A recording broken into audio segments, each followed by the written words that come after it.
Oh, there it goes. That was quick. Let's try that again.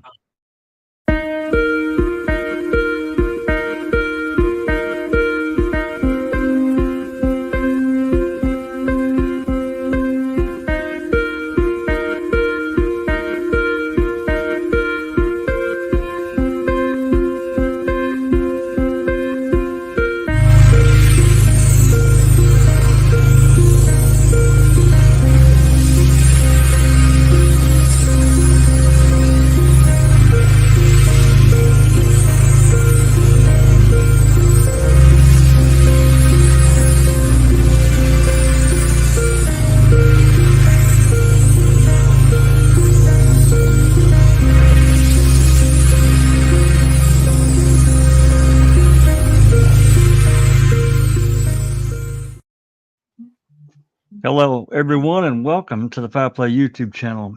And here we are at open mic number 230. Can you believe it, Doc and Susan?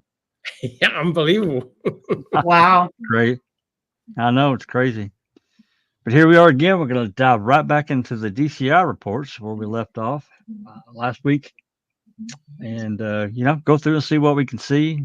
I'm sure there's going to be some interest, probably heavy interest in some of these. And some of them are like, maybe redacted so far that we can't really get a lot of it out of it. So anyway, want to welcome everyone in the live chat and let Susan and Doc tell us how you're doing today, Doc. I'm doing really well, and I promised the viewers I have gone to sleep. I have come back. Things are going really well. Really great podcast yesterday. A lot of really interesting information. And thanks to Susan, I'm now very much looking into the Delphi murder case. Oh, boy. That's one hell of a crazy case. Yeah. Insane. Yep. Insane. Excellent. Yeah, it was a really great podcast last night. A lot of good information. I mean, hard as it is to go through it because of Brendan and what O'Kelly and Kaczynski and, well, let's just say it, 8 or 9 adults did to that kid to get a conviction, to get a conviction on Avery. And that's exactly what it was. It's very interesting, looking at, I won't go on like a pork chop, but I promise. But it's interesting. We're talking about the importance of getting a really good so-called clean confession. Then you look at what happened in the Delphi case with Richard Allen, the way he was treated and placed in solitary confinement, and he finally cracked and confessed, and you sort of think, jeepers, how valid is his confession? There's so many issues with that case. It's not good. They had him in prison, not in jail. They had him in prison, in solitary confinement. It was just horrible. Yeah. Conditions. Like on 24 hours a day, rats,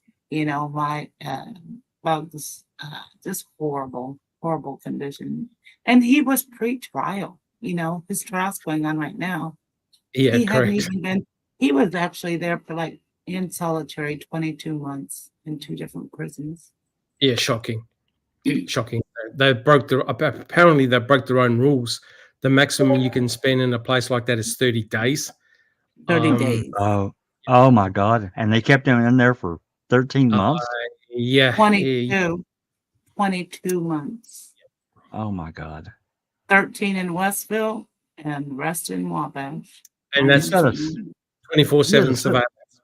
He has a civil action. I mean, I would think. Oh, big time. Cruel and unusual punishment. Absolutely. But the frustrating the frustrating thing is that no cameras allowed in the courtroom. You obviously don't want another potential making a murderer situation, like what ma'am did for the Stephen Avery and Brendan Dassey case is like breaking it wide open. I don't think the judge wants to do any of that. Cameras are well, based on what you two told me, I'm sure she doesn't want cameras in there. Oh no! How she's there's room for 23 members of the public to sit in Yeah. on this trial only. Yeah. Yeah. What So are they having the trial in a closet? well, yeah, it's You a very think so? tiny courtroom. It's a very tiny courtroom, and Small courtroom? apparently, sorry, Susan. No, go ahead, Doug. I was going to say it's a very tiny courtroom, and what is interesting, like I said, I've been watching a lot of these YouTubers. There are, I think, about 24 people max, and most of them are lawyers or interested public, and they're allowed to take down extensive notes. But you know what? When they showed the videos and a lot of the forensic evidence, it's closed. Only the jury can see it, not the other guys. And What? when yeah, it's all closed. They were showing the interrogation videos of Richard Allen in prison, and they closed it. So the No, people, no. The what interrogation video they were able to watch. the spectators were. Yes, yes. Oh, okay, They watched his initial interview, and okay. then when they brought him in 5 years later, they arrested him 5 years after the crime. That is also, they also got to see that interrogation. Yeah, but That's a when lot they of the arrested jail, him. yeah, when he was in The prison, prison I didn't video, allow it. they didn't allow it. Some of it, I he didn't was allow it. naked in a lot of those, and yeah, they didn't allow the public to see the in prison. Correct. And they wanted to show, the defense is showing basically the jury, the conditions he was held in and so forth. So yeah, Apparently, they didn't allow that. apparently, you're not even allowed to do this to war criminals. Yeah, I imagine. it You're not is. allowed to do And this prison has been previously sued and yes. lost the case. And I see UDEF is saying you should wait to see if he's convicted before he has a civil action. Whether he's convicted or not, he has a civil action for cruel and unusual punishment. Oh, absolutely. I mean, either way, it has nothing to do with the case, whether he's guilty or not. Unless there's something in that state's bylaws or constitution that prevents that for somebody, No, a defendant. there's But I not. wouldn't think. Well, okay, There's then not. They've already been sued. He's The got a warden is civil action. gone. The warden is gone that was there. The psychologist that saw him was there. His psychologist at the prison, she was a huge fan of the case. And Correct. before he was even her client, she followed a lot of these podcasts that I've followed, Defense Diaries. And she was totally into Richard Allen's case, to the Delphi case. And then she gets him as a client. And she starts telling him stuff that she's seeing online in these cases. I mean, so it's the classic case of what happened with Brendan, contamination of his memories and contamination of his confession, right? By spoon feeding. From her, and he also got all of his discovery before he ever confessed. He got his discovery, correct. So he knew everything about the crime before he ever confessed. So interesting. They can't prove he hasn't said anything that was not divulged in that, and also online, that proves that only the killer would know this. Yeah, and they're trying to say they do have that, but they don't. Yeah, and there's a lot of controversy regarding the white van. Apparently, the guy got very upset when the defense said, "You didn't go directly home, didn't you?" Go, "Yes, I did." And apparently, that's the FBI guy in Texas that can't make it to Indiana. He's the one that talked to the guy right after, 2 days after the crimes. He said he went to fix ATMs. He went and fixed ATMs after work, and now he's saying he went straight home. And apparently, saying Richard Allen saw this van. It truly is a shocking crime, but there are many great YouTube channels out there that Andrea, she spends 5 to 6 hours per podcast going through all of her extensive notes each day of court. 1 day in court. She I've does never 5 or seen 6 anything hours. like it. And So she's our amazing. She's really, really Yep. good. So at our what she's podcast is doing. short by comparison, Jack 61. I was gonna say we got to run for our money here. We've only had a handful or two that have went that long. Yeah, Correct. she Well, can, that girl can talk. Before we move And on to, go ahead. I was just gonna say she is an attorney, um, Okay, criminal defense attorney. so she has So she has knowledge of she has a the lot of, workings and stuff. yeah. The judge actually is allowing the media to look at the evidence after the day is done. They put it out on a table. They can go up and view it. But she limited it to the media, which is against the law. It should be open to all the public. Absolutely. And the judge actually threw Ali Mata out of the courtroom because Yes, that's correct. she got in line to go look at it, and one of the mainstream media girls Pointed her out. pointed her out and said, "Judge, she's not media." Yeah. So anyway, Andrea has filed writ, or whatever you call it, and of course the judge denied it, but to open it all up to the public, because But, if somebody gets to see it, everybody should get to see it. but aren't you interested how incredibly powerful the judge is into allowing or disallowing certain type of evidence, like third party That's denning? right. Well, the judge really should be. We saw, I think, a lot of weakness with like a Willis and Fox, but the judge really should run the courtroom, but they should do it By the law. and seeking the truth, not one side. She is not even following the law. Wow. It's insane. It really is just insane. So, Well, before we move on and jump back in here, I did want to ask Susan, because I know she told me a little bit a couple of weeks ago about these connections in the Karen Reed case with the judge, and you started telling me, and I never really went and looked myself. You said that there was some new evidence of some funny business going on, and it's not in the Karen Reed case, but it's adjacent. It's with Aiden Carney, who is known as Turtle Boy. He's had I don't even know how many been accused of witness intimidation, and he's a journalist, investigative journalist, right? right? He's going to court for all this. I mean, he faces like 120 years in prison or something for everything that they have charged him with. Go ahead.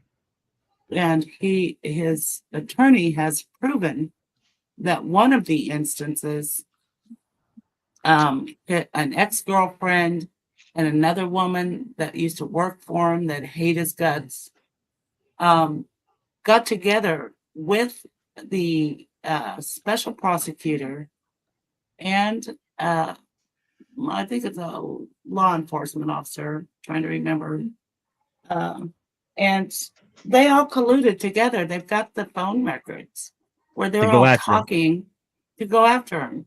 She's texting her girlfriend in the bathroom while he's waiting outside the door, and talking about the setup. And then she calls this prosecutor at 2:30 in the morning to tell him to further the setup. I mean, they've got him dead to rights. Dead to rights. Total conspiracy against this guy. So that should be an interesting court case. Sounds to me like he's got a civil action too. Yeah, big one. And all the witness intimidation charges are just bullshit. I mean, he's a journalist. They don't like what he says. He's the one that broke. Investigative journalist, full stop.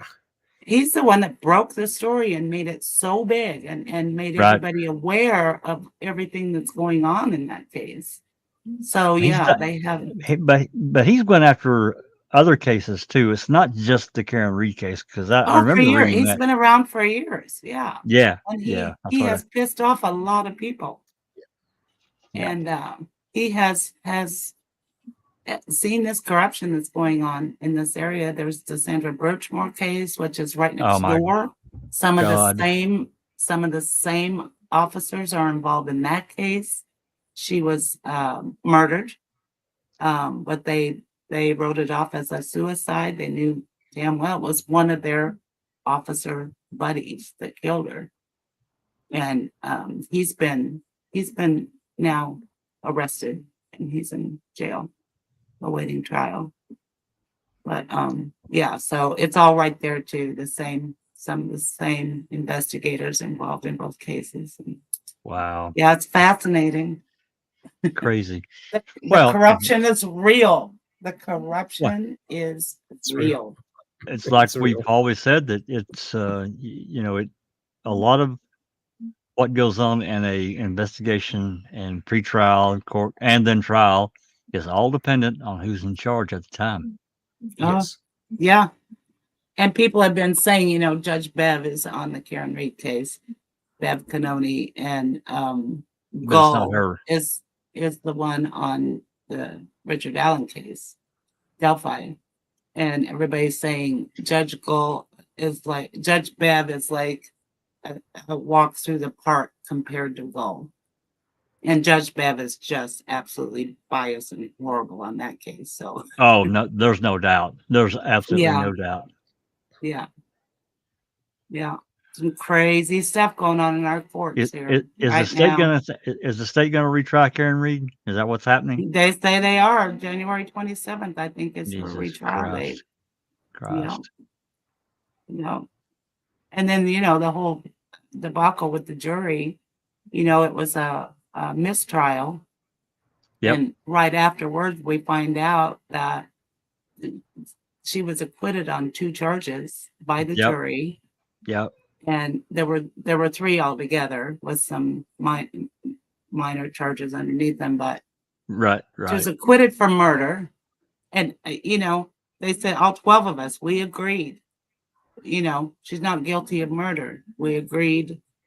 She's not guilty of manslaughter, whatever the other charge is. But they didn't say it in open court. Canoni just declared a mistrial without asking them if they had come to decisions conclusion. on all 3 charges. They just sent her a note and said, we can't, we're at a standstill. We can't, come to a consensus. And instead where she should have stood up and said, "Look, have you reached a conclusion in any of the charges?" Which She is should what have gone through done. all the charges. Yeah. Yes. And which she did not. Wow. And they started coming forward to Karen's lawyers. They came forward. Oh, yeah. To the district attorney. The jurors didn't say, "Hey, we acquitted her on these 2 charges. We didn't get a chance to say anything." So that's in the courts now too. That's been appealed, and we're waiting on an answer on that. As it should be. Yeah. I think as a complete mishandling. It already went back to Judge Canoni, and of course she denied it. Oh, well, of course she did. So it's gone to a higher court. Yeah. As it But should. anyway. I hope Complicated stuff. Oh yeah. Hey, Oh, yeah. hey, look It at is. Stacy Seabrook is with us. Yeah, Hey, that's dude. right. He says power corrupts, and absolute power corrupts absolutely.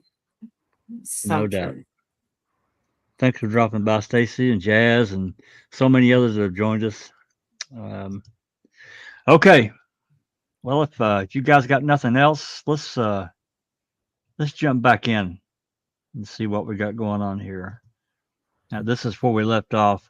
We left off on 40. 41 was the next one. I looked back. I had it pulled up, but we didn't read it. And this one's about the records exam vehicle killed deer permit. And this is Deb Strauss. And I think back. Remember that photo of that deer tag that Bobby had? I don't think this is about this, but it reminds me of that because number one, I still don't understand why a photo was taken of that deer tag. And I've looked, and I've never found any reason whatsoever.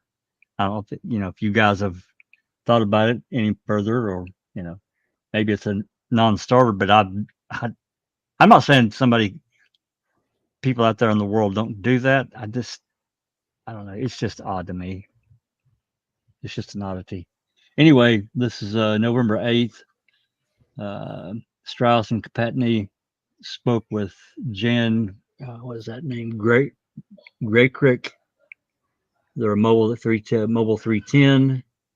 The purpose of the contact was to obtain information Gray Creek would have regarding a permit for a vehicle, killed deer, and it's a deer strike, obtained by Bobby Dassey. So it is the Bobby Dassey one. They provided Strauss and Kapatny with a photocopy of the DNR receipt. This receipt is a possession of vehicle, killed deer permit tag. The tag was obtained by Bobby Dassey. Two Rivers, the deer which had been struck by a car, appears to be a doe weighing approximately blah blah blah, extent issuance, and so forth and so on. The permit for this tag was issued by Mobile 310. And says it's got a copy, and I don't know if there's a copy attached or not. There is. So this is on. So it is about that one. 11-4, right there it is. But there's not a copy. Well, I mean, like a picture. I'm guessing that someone Bobby took of the tag. I guess. I still don't really understand why. You got the permit tag right there. I don't get it. Anybody has any ideas, please let me know, because I don't understand it. It's just I can't make any sense out of it. I mean, sorry, sis. Yeah, continue. Go ahead, Doc. Go ahead. I was going to say I could understand that particular copy receipt because that's just an official receipt. What I can't understand is why Bobby Dassey took a picture of the bloodied tag with a deer in the background. Why would he do that for? I don't know. The one that's in evidence that's got blood all over it. Yeah. It'd be crazy. Right. So that was Friday morning. Or Friday. Yep. It doesn't have a time on it. No, it does not. But I don't think it was in the morning. I think it was in the evening. As I recall the story, Barb saw the deer strike incident, and I guess talked to the person that hit the deer, and they didn't want it, so she called Bobby. That's what I recall, and I could be wrong. And I think that occurred Thursday night, and then he went to get the tag Friday morning. The following day. Yeah, that's correct. So see, that doesn't make sense. So he got the deer, and according to his testimony, he hung it up in his garage. Yeah. But then he took it down again, and he took it to Mobile, wherever this place is, to get the tag. And then he brought the deer back and then hung it up.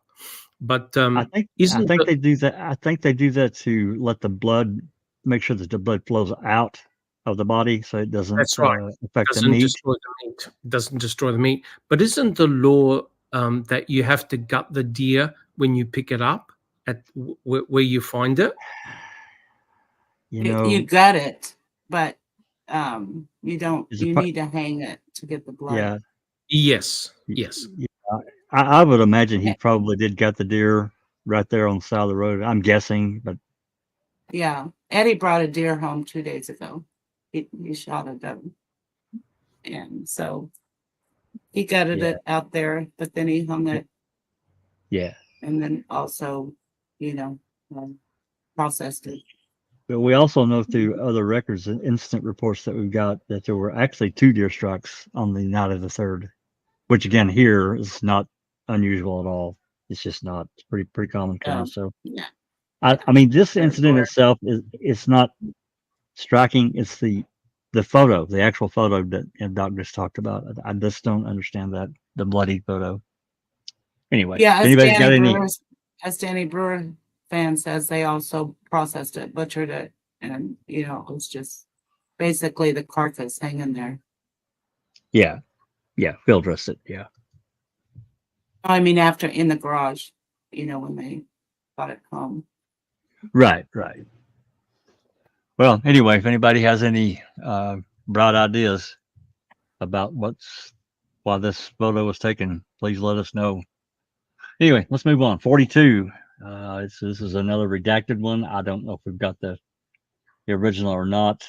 I can look if you guys want, but I'm probably not going to spend time doing that now. Maybe at some point in future that would be an exercise just to see. I mean, you can see they really listed on document and so forth, and there's a bunch of different names that were listed in other, probably I'm guessing DCI reports that they redacted, and they've done a huge amount of redacting up here as well. And then it's got Teresa's RAV4 listed, and then here we get to the interview itself, Hunsader, and along with Brown County Drug Task Force Lieutenant, I guess, Pal Vattel. I guess it's Van Lanen, something like that. Van Lanen. Oh yeah, see, it's bad type. It's got a skip in there. Yeah, okay. Anyway. So somebody at Auto Trader. Yes. Yeah, that's what I think. Anyway, I'm not going to read too much into that because there's say that Halbach also worked for Auto Trader, so yeah, I don't really see anything in there that's going to yank my head around. So in these reports here, as you can see, this one we're looking at. Here's the 5th page of that report. I'm not saying it can't be done, but to me, this interview was recorded. Unless these guys just took extensive notes, which to me that would just completely interfere with your interview, and it would extend it for no reason whatsoever. I think a lot of these were recorded and they didn't because, and they, a lot like I showed you guys last week, a lot of this header and stuff information has been removed from what they released. And I'm not saying that they would necessarily remove if they had a recording, but they might. Even in the original DCI reports, I know that some things were recorded, but the recording itself is not listed in here because that becomes evidence once they make a recording. It gets turned into, whatever that they've used. They redacted Teresa's date of birth. Like, that's not out there. Yeah, they were all date of births have been redacted, really, for the most part. Maybe not Stephen, I don't remember, but they even redacted. Yeah, they did. So 7-year-old white. I'm not necessarily pointing out anything specific in this report. It's just the fact that it's several pages long, and we don't have a listing of a recording. And I think a lot of these were. Anyway, moving on. 43. To that last paragraph you just skipped. What'd you check? It should be noted that during the course of this interview, Blank became emotional on several occasions while speaking about Halbach. Hunsader provided Blank with a business card and stated that if there any further information came to light that Blank thought was useful, they contact either Hunsader or the case agents in the investigation, Fassbender or Detective Wiegert. This concluded the interview. I just saw that where it said he became emotional. Yeah, Curious. that's interesting. I could look and see who they're interviewing. Well, you know what? Since we're talking about it, let's see if I've got it. Let me just up here. I can tell you here just in a moment. Avery case. DCI reports. I think maybe this is what's his name? The guy she worked with. The studio, the photography studio. Tom Pierce. 42. Tom Pierce. Maybe. met with Thomas Pierce. Yeah. He asked to be Wow. in a sexual relationship with him. Yeah. He was adamant. No. Well, that's interesting. He became emotional. Should we read To- this? Well, we can if you want. I always have a suspicion of Tom Pierce. I think we all did, at least from the standpoint that it was more than a regular employee boss relationship. I don't know. Now, Hunsater is DCI, right? Yeah, that's right. Yeah, go ahead. If you want to read some of it, let's read it. See what we can get from it. I'm bonded with doing that. Okay. On Wednesday, November 9th at approximately 11:30 a.m., Special Agent Hunsater, along with Brown County Drug Task Force Lieutenant Pat Van Lennon, met with Tom Pierce. This meeting occurred at Pierce's business called Pierce Photography. Pierce has a home address. The nature of this interview concerned information Pierce had regarding Teresa. Officers were talking to Pierce at this time, as officers knew that Halbach and Pierce were personal friends and business associates. This report is a summary of that meeting. Upon first meeting with Pierce, Hunsater identified himself as police officer to Pierce. At that time, Pierce, Special Agent Hunsater, and Lieutenant Van Lennon went into a back portion of Pierce Photography Studio and spoke privately with Pierce. Pierce stated that Halbach initially began working at Pierce Photography through an internship in 2001 or 2002. He didn't know for sure. That's Yeah, kinda that's weird. That's weird. At the time, yeah, at that time, Halbach would have been a student at the University of Wisconsin, Green Bay. Pierce stated that Halbach had been active in photography since then to the present time until her disappearance. Pierce went on to say that he and Halbach worked together in some ways and worked separately in others. Pierce stated that, as an example, he and Halbach would work weddings together, as Halbach had fresh ideas and was good with children, and Pierce had the experience. This made for a good combination.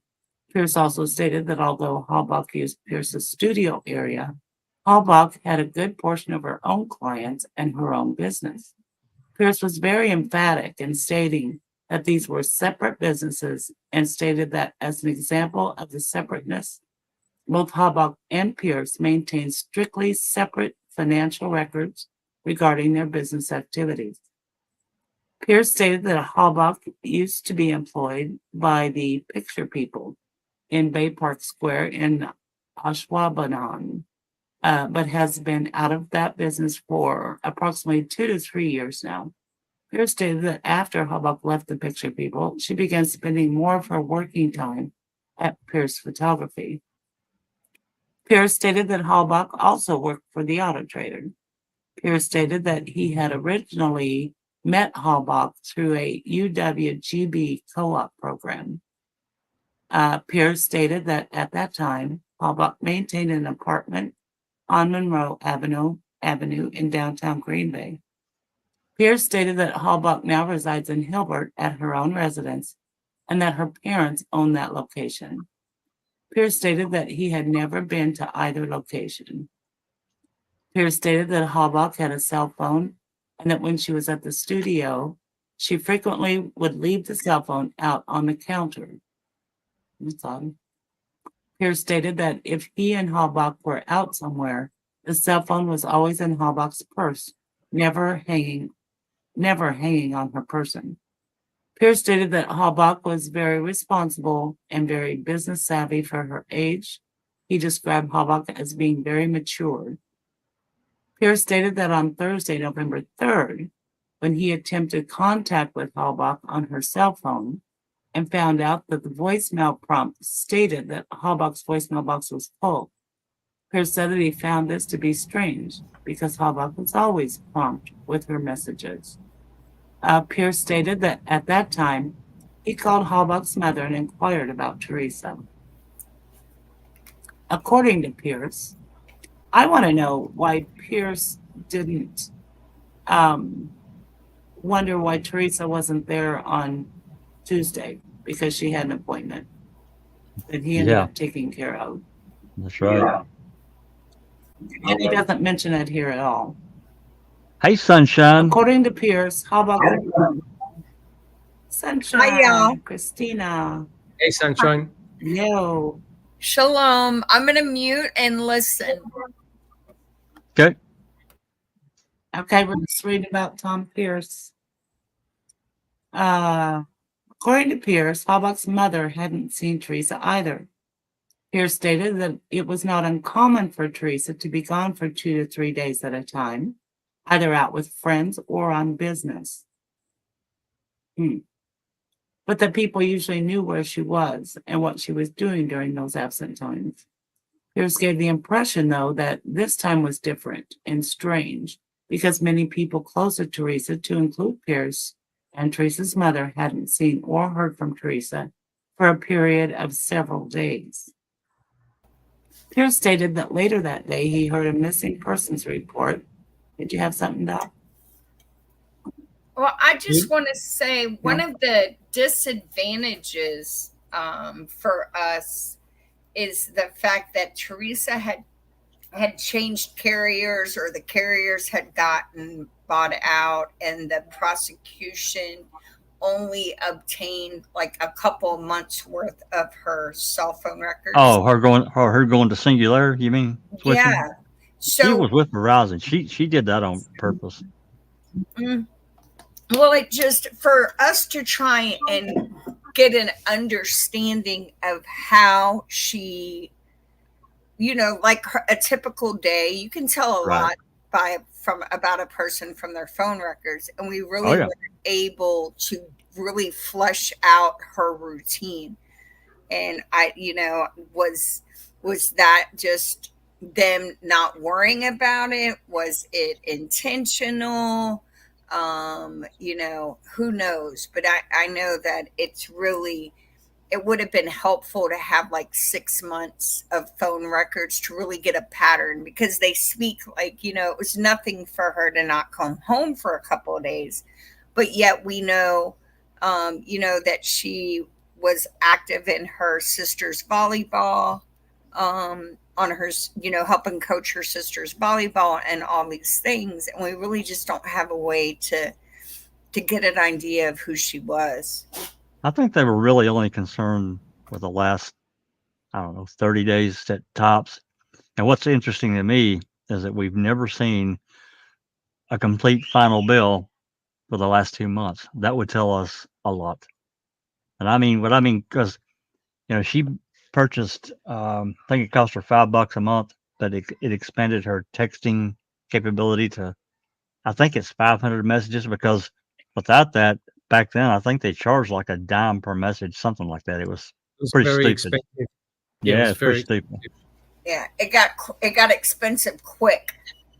Oh yeah, money making scheme for them, So, but it seemed like they were really only interested in the last 30 days. But even towards the end, it was an incomplete picture. They, Hello? they all. Hello, are you here? Yeah, we can hear you. I'm here. I was talking to Susan. She said hello.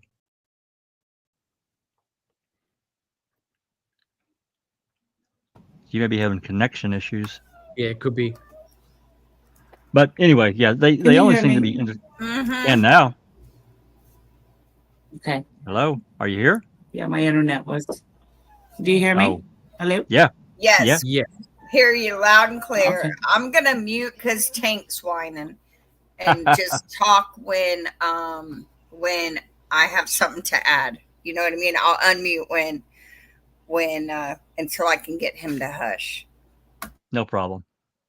Anyway, I don't want to belabor this point a lot, but these incomplete records towards the end of her life, to me, are really important, because it would tell how often she texted. Maybe not to who she texted to. I don't think that's included in a complete bill, but it would give us how many text messages she sent that month. So anyway, we never really got that at all. So anyway, Susan, if you want to continue, and I'm not saying you have to, if you want to take a break from reading, Mir Doc or Christina can help carry the load. It's entirely your call. Yeah, I'll read when y'all need me to, for sure.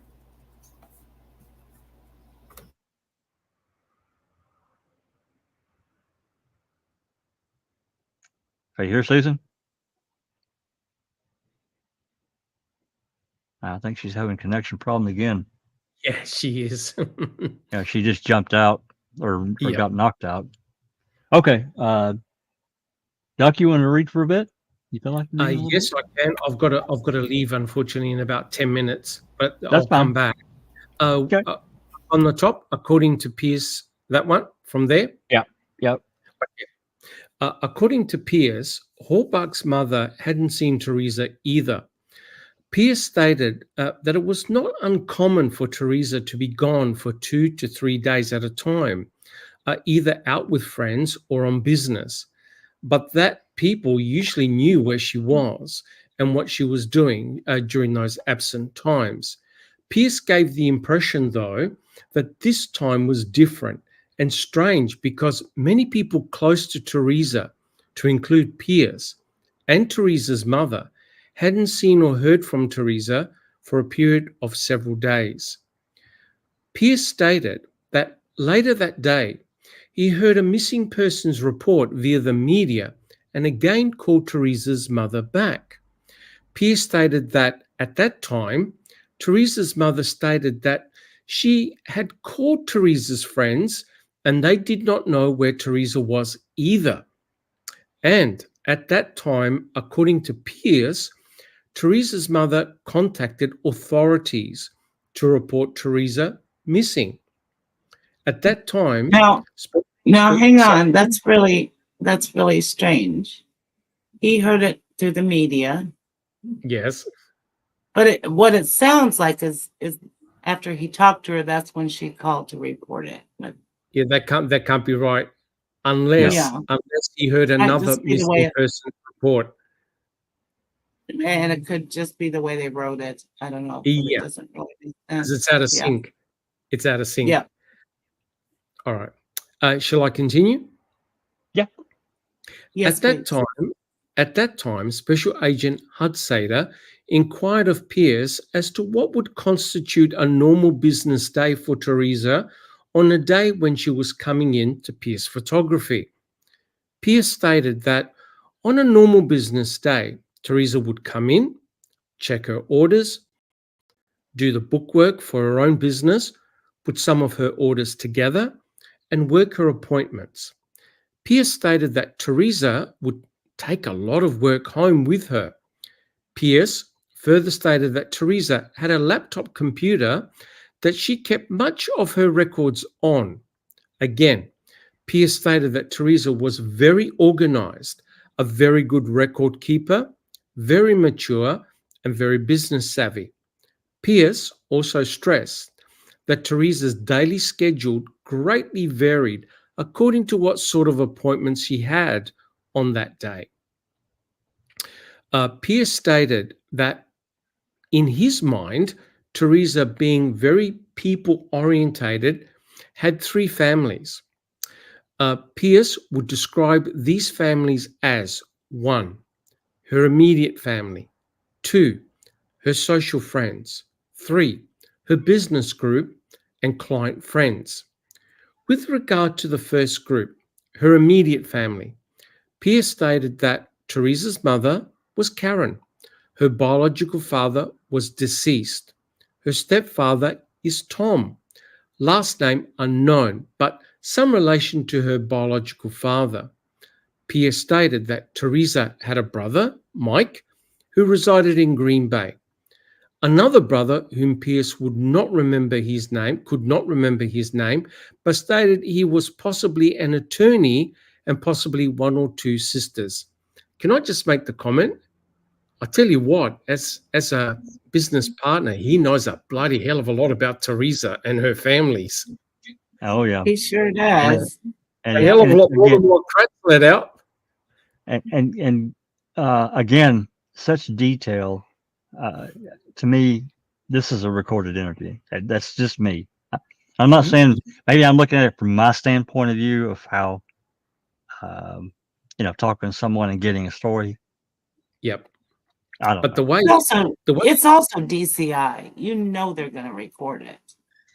Yes. I would think so. Yes. Okay. I'll read one more paragraph. Then, unfortunately, I've got to go, but I will come back. Okay. Pierce talked. Oh, wait a minute. Okay. Pierce talked about Teresa's second family, her group of social friends, to include parties from picture people, school, work, and others. Pierce stated that she also worked with a group that helped autistic children. Pierce stated that Teresa lived with a party named Scott, last name unknown, but that Pierce did not believe that Scott was Teresa's boyfriend. Pierce also spoke of a male individual named Ryan, last name unknown. According to Pierce, Ryan is Teresa's ex-boyfriend, and that Ryan is from the Hilbert area. Pierce thought that Ryan may be a partier type and may engage in drinking and possible drug use. Oh my God. Wow. Oh my God. The level of detail that Pierce has got on everyone. He's got like a fact sheet on everyone that Teresa knows. I'll read the last one. Yeah, I'm glad we're reading this. This is awesome. Pierce also spoke about Teresa's business group and client portion of Horbach's life that Pierce referred to as her third family. Pierce stated that both he and Teresa were members of marketing groups. Pierce stated that Teresa was a member of her own marketing group and that Teresa was active with this group. Pierce stated that this group met once per week on Wednesday and that Teresa did not show up for this meeting last Wednesday. That's the 2nd of November. Pierce identified two parties within this group that were friends of Horbach, one being chairperson, Jim Baining of that number, and Donna Karlberg of that number, a business associate and friend of Horbach. Pierce also stated that his marketing group, known as BNI, also had members that knew Horbach. Pierce stated that Horbach would occasionally substitute for him at these meetings. Pierce stated that one member of this group that was a friend of Horbach was a party named Amy List at this particular phone number. He's got names and numbers. He's got names and numbers. He's got names and numbers, all right? I could read one more. Is that all right? Yeah. Awesome. Pierce stated that in the past, Horbach had confided in Pierce that she was having some trouble with some of the clients at the Auto Trader. Pierce stated that Horbach told Pierce in the spring of 2005 that a male individual whom she was photographing a car for made sexual advances towards her. Pierce stated that he did not get the name of this individual. All right. Interesting. Yeah, I don't think that, I mean, for a young, pretty, attractive photographer going out in the rural areas of any state, I don't think that would be that unusual. I'm not saying it's right to do so, but probably more than one. Can I just read the next section? Please. Yes. Something caught my eye. Pierce stated that he did not know if Horbach was sexually active. What? Hold on, it gets better. Pierce stated that he also did not know if she was currently dating. Pierce stated that he did not believe that Horbach had any enemies, that she was well liked. Pierce stated that Horbach had not provided Pierce with any information regarding Horbach being afraid of anybody or having trouble with anybody. Wow. Pierce further stated that Horbach was feisty and in good shape and will be able to fight back if she had the chance to. Take note of the last bit. Pierce stated that whoever got to Hallbark would have to have ambushed her or hit her with a weapon or drugged her. Wow. Wow. Well, Wait a Uh, minute. going up to a Wait a couple minute. brothers. Keep going. What does Oh, what does what he about know? What does he know what that about we don't know? Yeah. really? And what about the phone call she was getting? Hmm. You think Wow, that's a about little bit that? too much Not yet, information, anyway. guys. Jeez. Yeah. Yep, I ambushed her or hit her with a weapon or drugged her. Remember the blood spray on the back of the RAV door? Oh yeah. How did he know And the about blunt that? object. And the blunt object. Uh-oh. All right. Can someone else read? And I'll come back later. Oh, absolutely.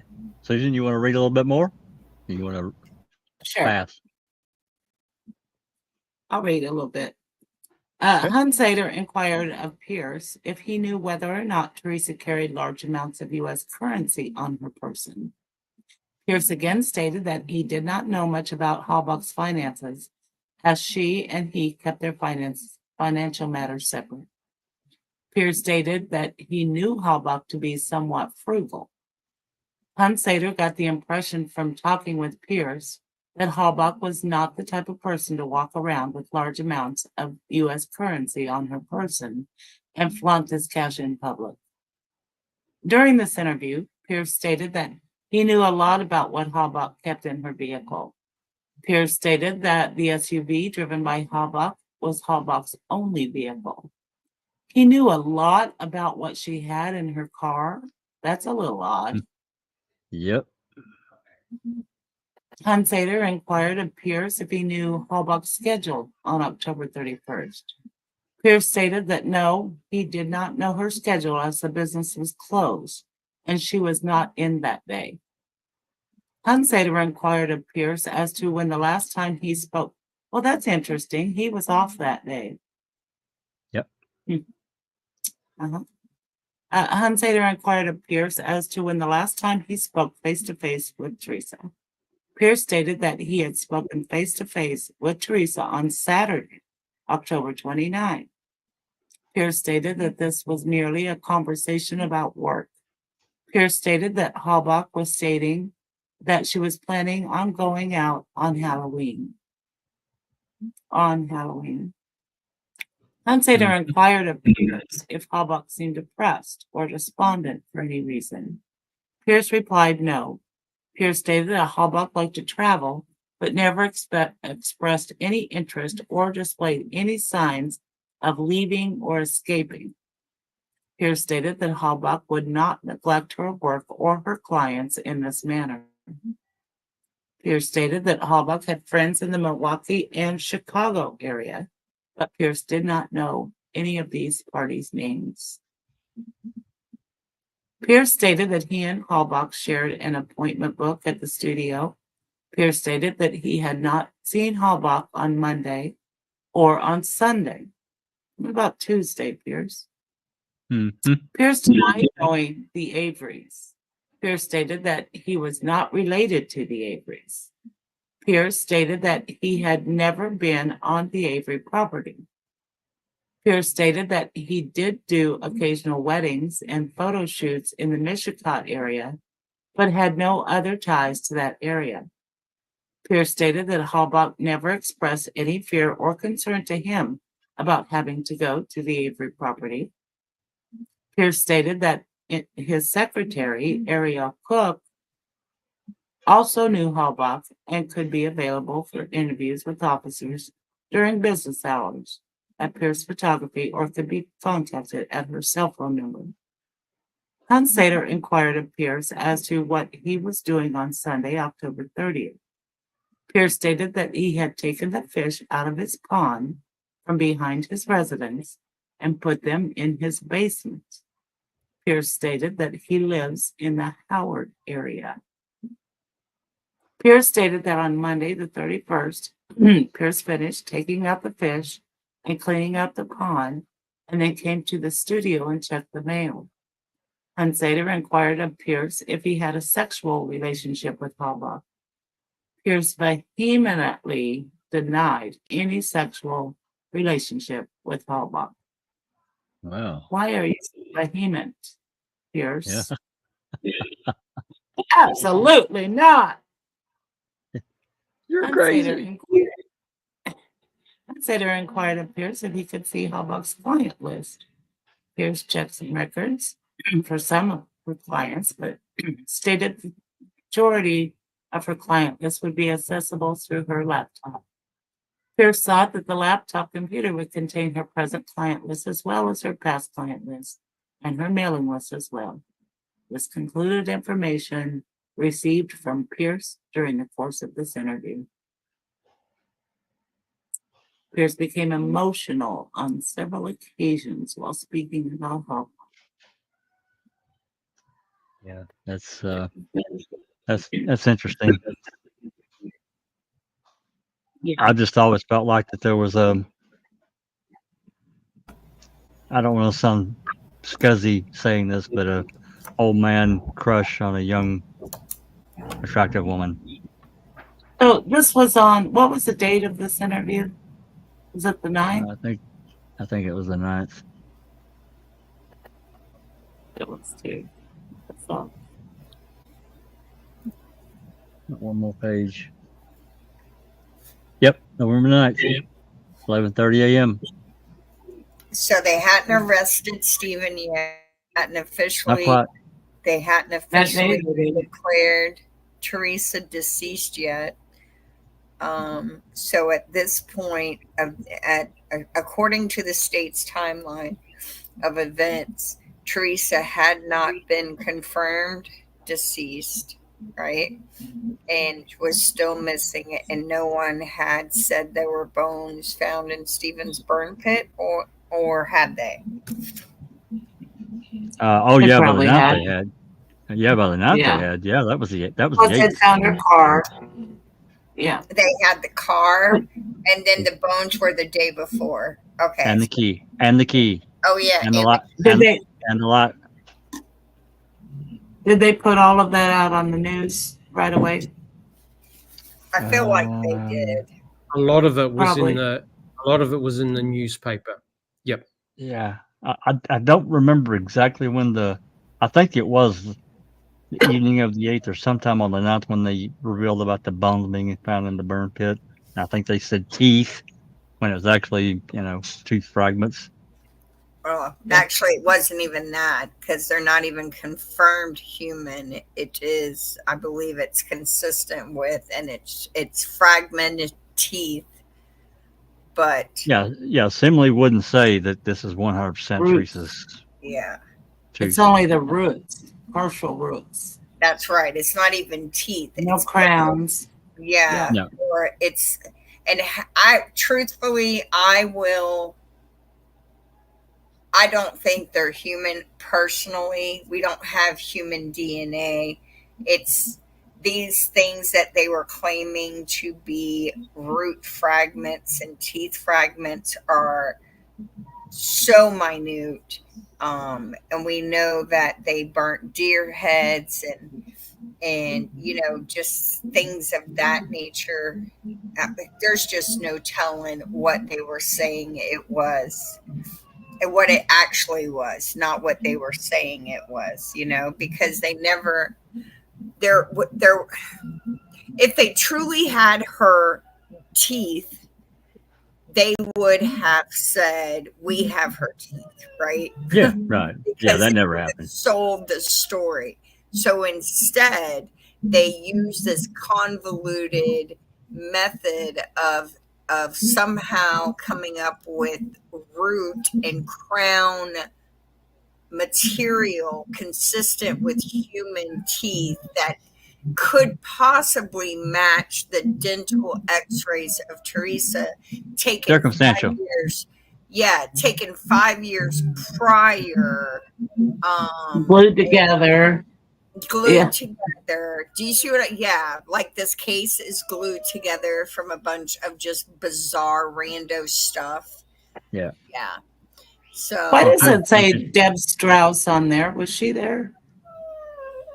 On this next Was one she on 42. This Oh, is the this is the interview next of one. Oh, yeah. oh, I'm okay. sorry. This is 43. The last one was 42. Oh. interesting.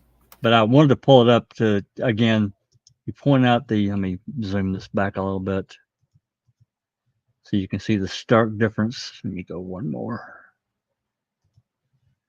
Stark difference between what we got currently from 2024 from the original report back when whoever got this one, Rookie or yours, all a bunch of this information here is missing, especially the record status information, because it's going to tell the last time it was updated. They removed all that. So what I Aw. noticed, what I noticed is the ACISS heading on the reports that we got prior to 2024. Do you see that? Oh yeah. I did Uh-huh. some digging into that, and Buetinger Strain, or no, and I'm sorry, the civil attorneys in Stevens' civil depositions questioned Fallon about those that case. ACISS. Yeah, the access system. It wasn't Fallon, it was one of the other guys. And he got all nervous and very when you read and watch the depositions when he's discussing that, you can tell like that's a high level security, not something they want the public to know about, part of investigation reports. And then when you start digging into who they were at the time of 03 and 05, there's some interesting stuff to be found on this, because they were a startup and they really they've grown quite large over the last 20 years in Well, law. if you can get government contracts, of course, and you can maintain the level. These are former officers and some like really intelligent software people, but a lot of what they had in 03 and 05 was resources, like lists of non-law enforcement programs to do internet work for them, computing work for them, to get phone records for them, newspapers, maps, like how to utilize the internet to help you work a case. It's pretty interesting that is the they chose to label this system, like these reports, under that heading, because his 03 investigation, which we know was, I would call, a hot button issue, right? Because they needed to be, they really needed public relations assistance because of the potential fallout from it. Is that a cautious way to state that? Pretty well stated. Pretty much exactly right. Yeah. So, and I find it interesting that the 05 investigation of a woman, where he wasn't even, necessarily a part of it at that point, is already in that field, like these reports, even in the beginning, are under ACISS.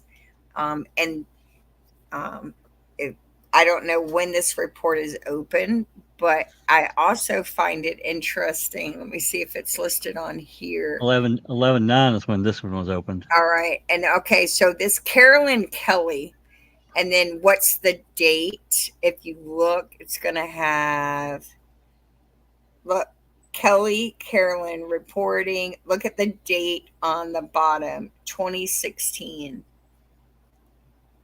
You see that? Isn't that interesting? I don't So, see be seeing bottom that at. bottom 9/12. Oh, yeah.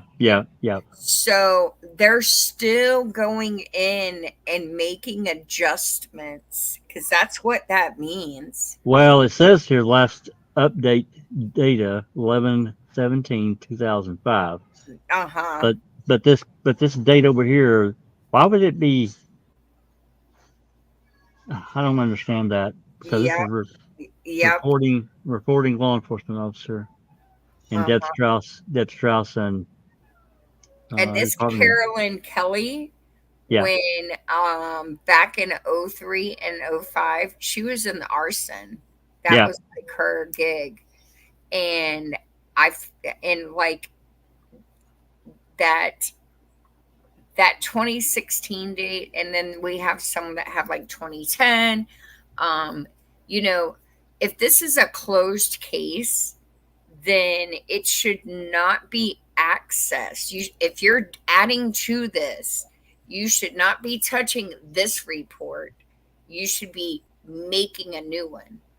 Well, that's the reason that I found this so interesting that all that's been removed from the 2024 reports. Yep. Right. Yep. So I think that should be part of the public record. When is the last time you went and screwed with this? yeah. And I find it. I agree. Yep. And I find it interesting that up until 2016, clearly someone is accessing these records, and to a point where it's being recorded. And so they're having to get at least at minimum a supervisor to do whatever, because the guy whose name escapes me at the moment, the DA that spoke about this in the deposition, said that only a select few can even access this. So that's that's something to continue noodling on, thinking on. Well, it's just a red flag to me that they would cut out so much of the header. It gives information about this specific report, whatever it's about. It doesn't matter. What are you going in and doing? 10 years after the fact, or 13 years. I don't like it. It's a red flag to me. And for people that may not have even seen DCI reports, they've jumped into making a murder, in the last 6 months, and they don't even know about the original reports that we do have. Yeah, They're not gonna know. No, and they're not gonna. Like, have you done a compare and contrast to see if any of the data's changed? No. See, that's something else we're gonna have to do. When you were talking yesterday about going through and separating each report, Yeah. we need to. Once again, I'm back to I want a database that allows us to do these queries where we can do these things in a way where it will allow our research to, for me anyway, because most of my time spent trying to figure out how to do the research and get the material, but to be able to compare it and see, like, what did they add? Did they take a sentence out? Did they, like, I don't know. It's just one of those things. And you're right. New researchers are not even going to notice or know. It's going to be a nightmare. Yeah. This will be a nightmare. Well, unless we somehow make sure to put it where these people who come later have the data to know that the reports have changed throughout the years, right? Right. That's Because what I'm talking about. if they're only depending on the official record, you're not even getting their version of the truth from back in that day. You're getting 2024's version version of Well, the truth from them. it's even worse than that. I can't really say about the DCI reports, but I can definitely say the case report, which was part of this release, it's another complete separate file. It's 1,100 pages, and there's I don't know 12. I think we counted it. I think there's 12 pages of an index at the beginning, so that takes it down to 1,087 pages. But we know that the actual case report is 1,117 pages. So they've removed 35 pages, 34, 35 pages. I mean, what the hell, man? What did they take out of it? And I haven't went through and looked, did a comparison. That's a whole nother.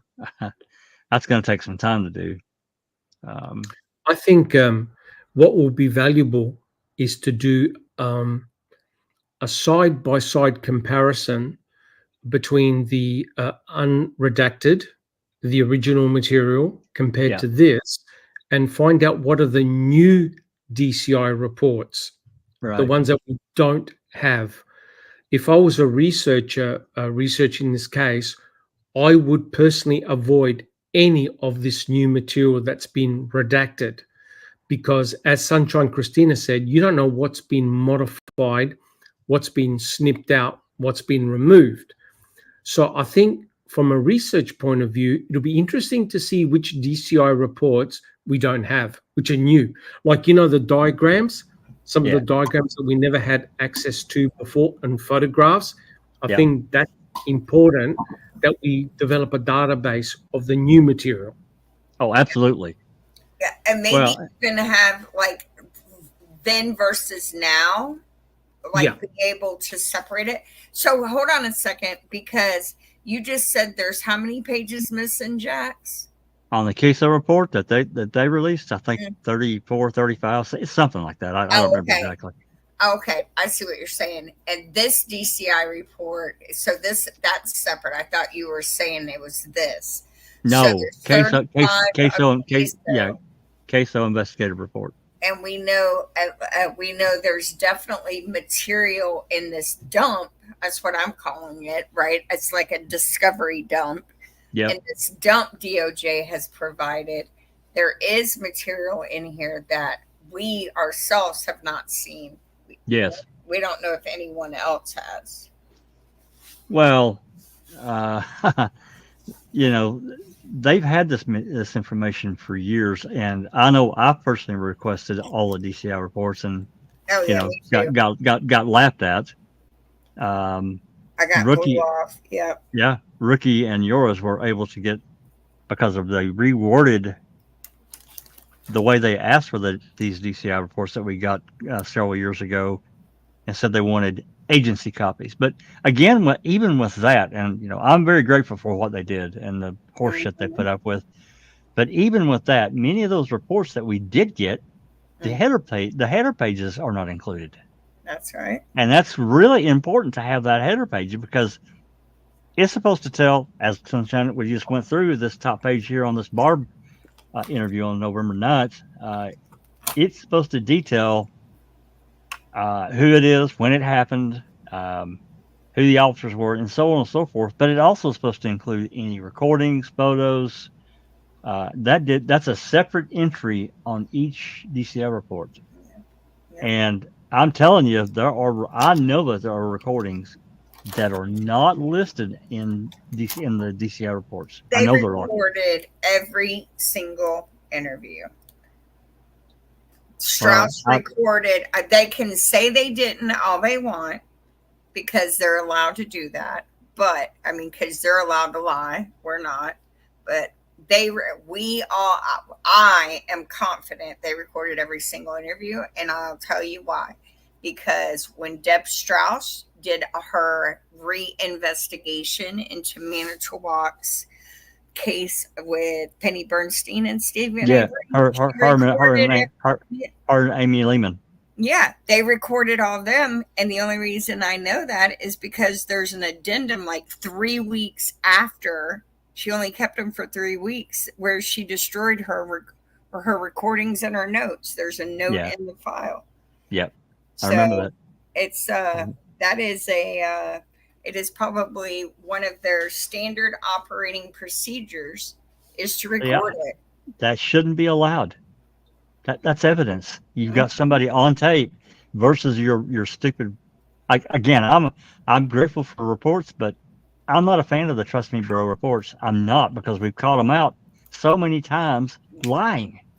Well, and interestingly enough, the Young Thug trial, you have the same tactics being used by Atlanta PD and the Fulton County Sheriff's Office. They have destroyed, lost, or cannot find or dozens of recordings. Oh, no. Here's another one. Or recycled their notebooks.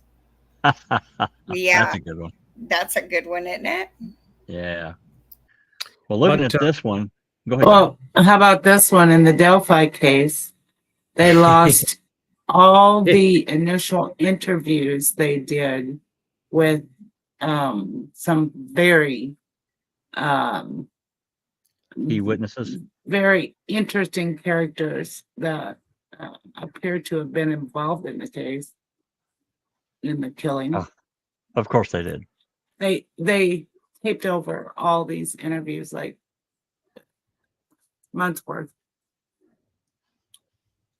Doc? So they don't have them. Yeah, I was going to say, as a researcher, guys, we're all researchers here. It's very important to get to the untouched reports, unprocessed reports. And often what happens, and I think we're going to see evidence of this, by doing all this redaction, it's going to be very hard to track a particular individual. And when we read the report with Tom Pierce, when you looked at the redacted report, all the key players, their names have been blanked out. That's right. Including Tom's. So it's interesting, because if you're new to this case, it's going to be very hard to do a profile on a particular individual, what they did, what their roles were, who they're associated with. And furthermore, it's now going to become very difficult to determine who Teresa hung out with. You understand? Where she did what. And for victimology, et cetera, et cetera. Go ahead, Doc. That's 100% correct.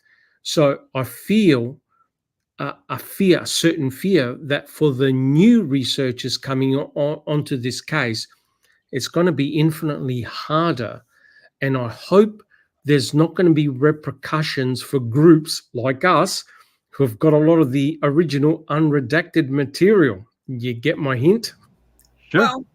Well, we're going to have to be very mindful when we post, in case, because we know there are certain entities who will report you for everything.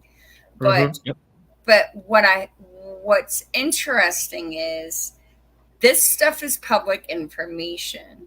Okay, if you are investigated in a case, there is no, as far as I'm aware, unless the law has changed, we are not, that does not automatically make you, if you were investigated, you're okay, Sage.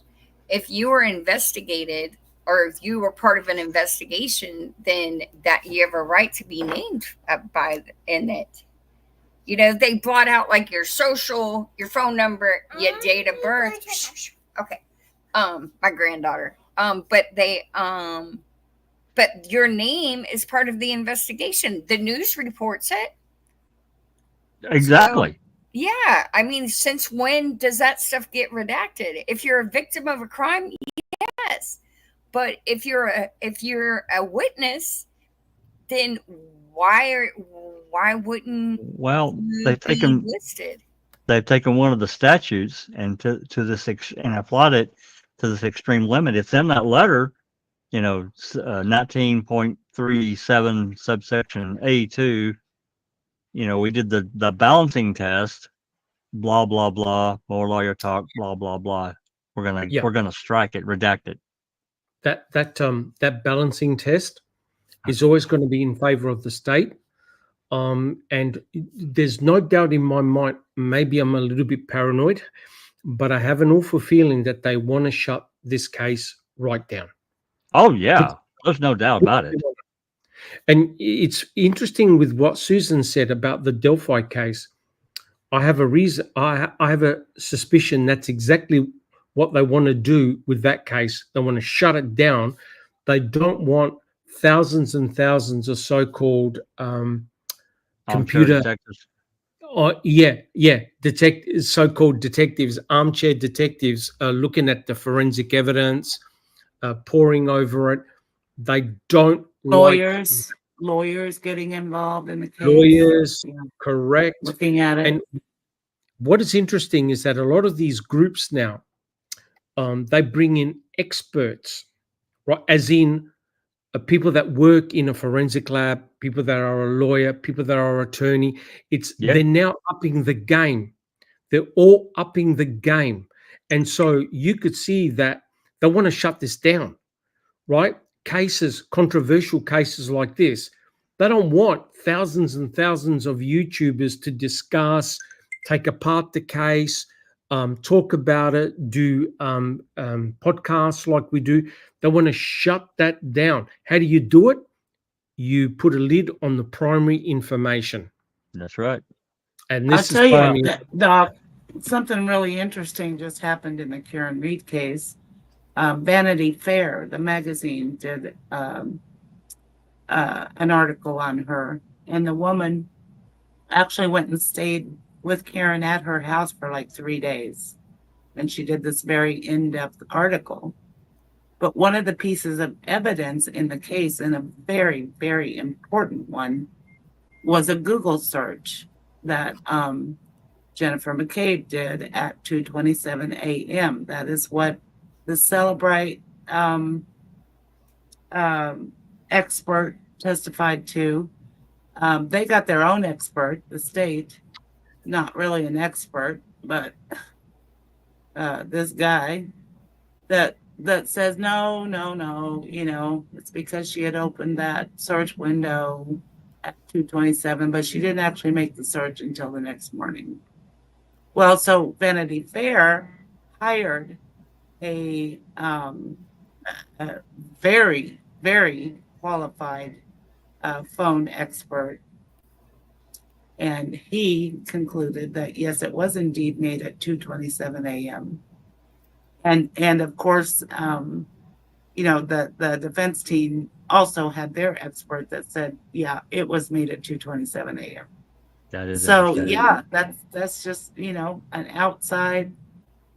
It was a magazine that hired an expert to double check this evidence.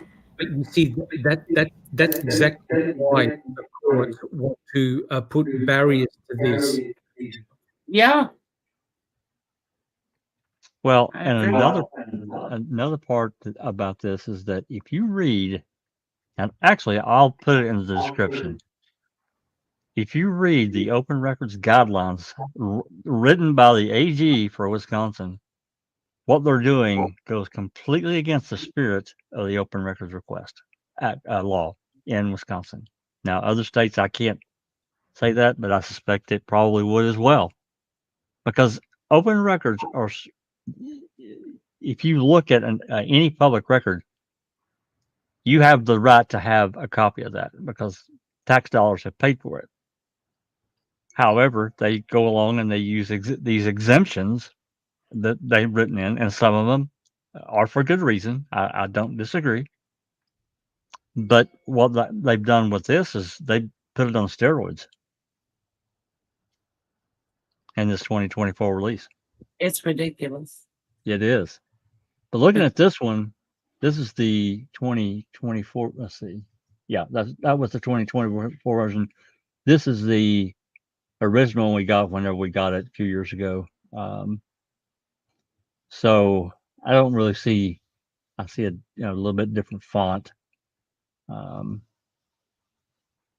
that's nothing. You really need a you really need a program, Christina, that could do a word count per report. If you had that could do a word count in a PDF file, you could make a comparison really quickly if there's been any changes. And then you could drill down at that point and find out, paragraph, line for line, or whatever. That would be somebody that's smarter than me. I'm sure there's something out there. I don't know what it is, though. Anyway, yeah, let's move on. This report here is an interview with Barb on November 9th when they took her to Aurora. Now, they've got a 2-page report here, it looks like. Actually, it's a 1-page To report. get her DNA and also Earl's, it looks like. Well, yeah, I mean, there's a bunch of them that went down there. But nonetheless, there was a recording. Maybe that's in a different Why report. the hell did they give Barb Miranda warnings? I think they give them all. They gave them, yeah, because that means that they were interviewing her. They were talking to her. Because if it's just a warrant to go down and get, to get your DNA fingerprints, I guess it's maybe, you have the right to remain silent. So other I than did it just to scare her. well, yeah, but I mean, they did make a recording, and I'm pretty sure it was Baldwin, so it may be a different one. Approximately 120 Strauss, and Problem. well, it says S.A. Louis Ojeda had contact with Barb. She was advised a search warrant had been issued for Yana's DNA along with her fingerprint palm prints. Strauss advised Yonda that even though she was not under arrest, she was considered to be in police custody, and Yonda was unable to leave. I know it was Baldwin, and I can't remember. I think it was Strauss that drove her and did this interview in the car. I think it was. I'm 99% sure Baldwin was there. I don't know about the other agent, though. That's interesting that she would do this, but she rode with someone else down there. Yeah, Capitani and Baldwin. Yeah. There it is, right there. Huh. Okay. Interesting that Baldwin would have the Miranda warning that she was transported by other officers. Anyway, let's move on. Yeah. 44 citizen contact on the 12th. I don't know who this is. Now, that last one you just put up there, is that one from 2024? Is that one from the new? Barb's interview? No, we had that one, which is here. That's why I pulled it up. Because I'm just saying there was nothing redacted in that one. No, the one I pulled up. We have, like I said, we have a lot. Yeah. I can pull up 44 too if I've got it, and I do.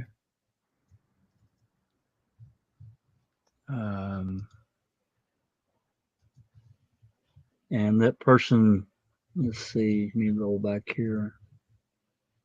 Address.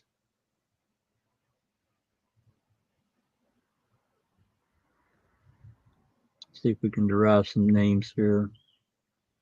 Got addresses. They just got a bunch of mentions in this one, and telephone numbers that have been redacted out of this one.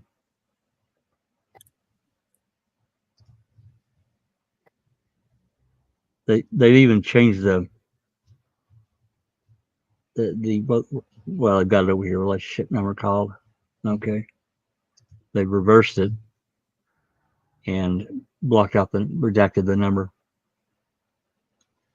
So again,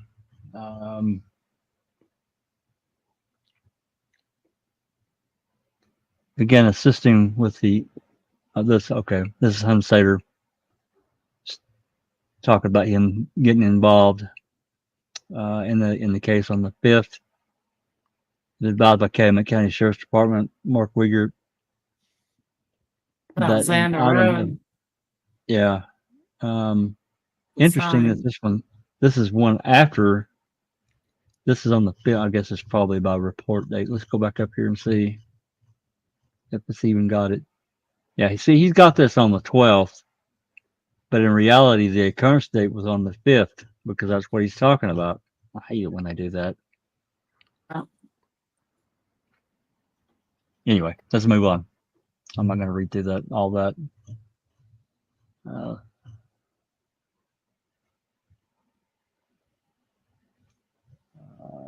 It's got all the contacts blocked out, but you can go through the original, and it's going to give you the information.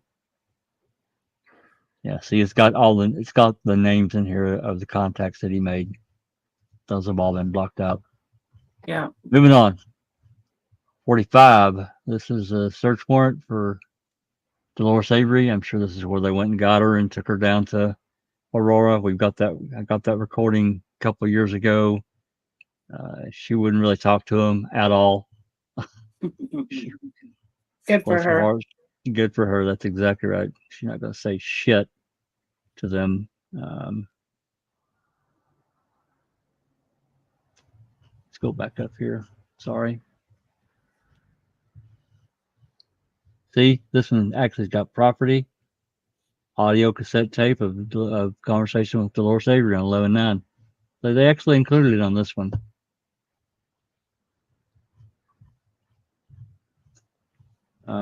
But I mean, speaking of this, I know that there's a recording with Strauss on November 11th or 12th. I can't remember which day at this point. That her and another KSO officer did. It's not listed in the DCI report, but they have it. They have a recording of this interview they did. I've been waiting for 27 freaking months for that recording. After Dolores Avery's Miranda warnings, and then the return of the officer, blah, blah, blah. The search warrants. I'm going to do this. Yeah, there we go. That's better. Next one, 46. Attempt to interview Barb on the 8th. This report was generated on the 12th.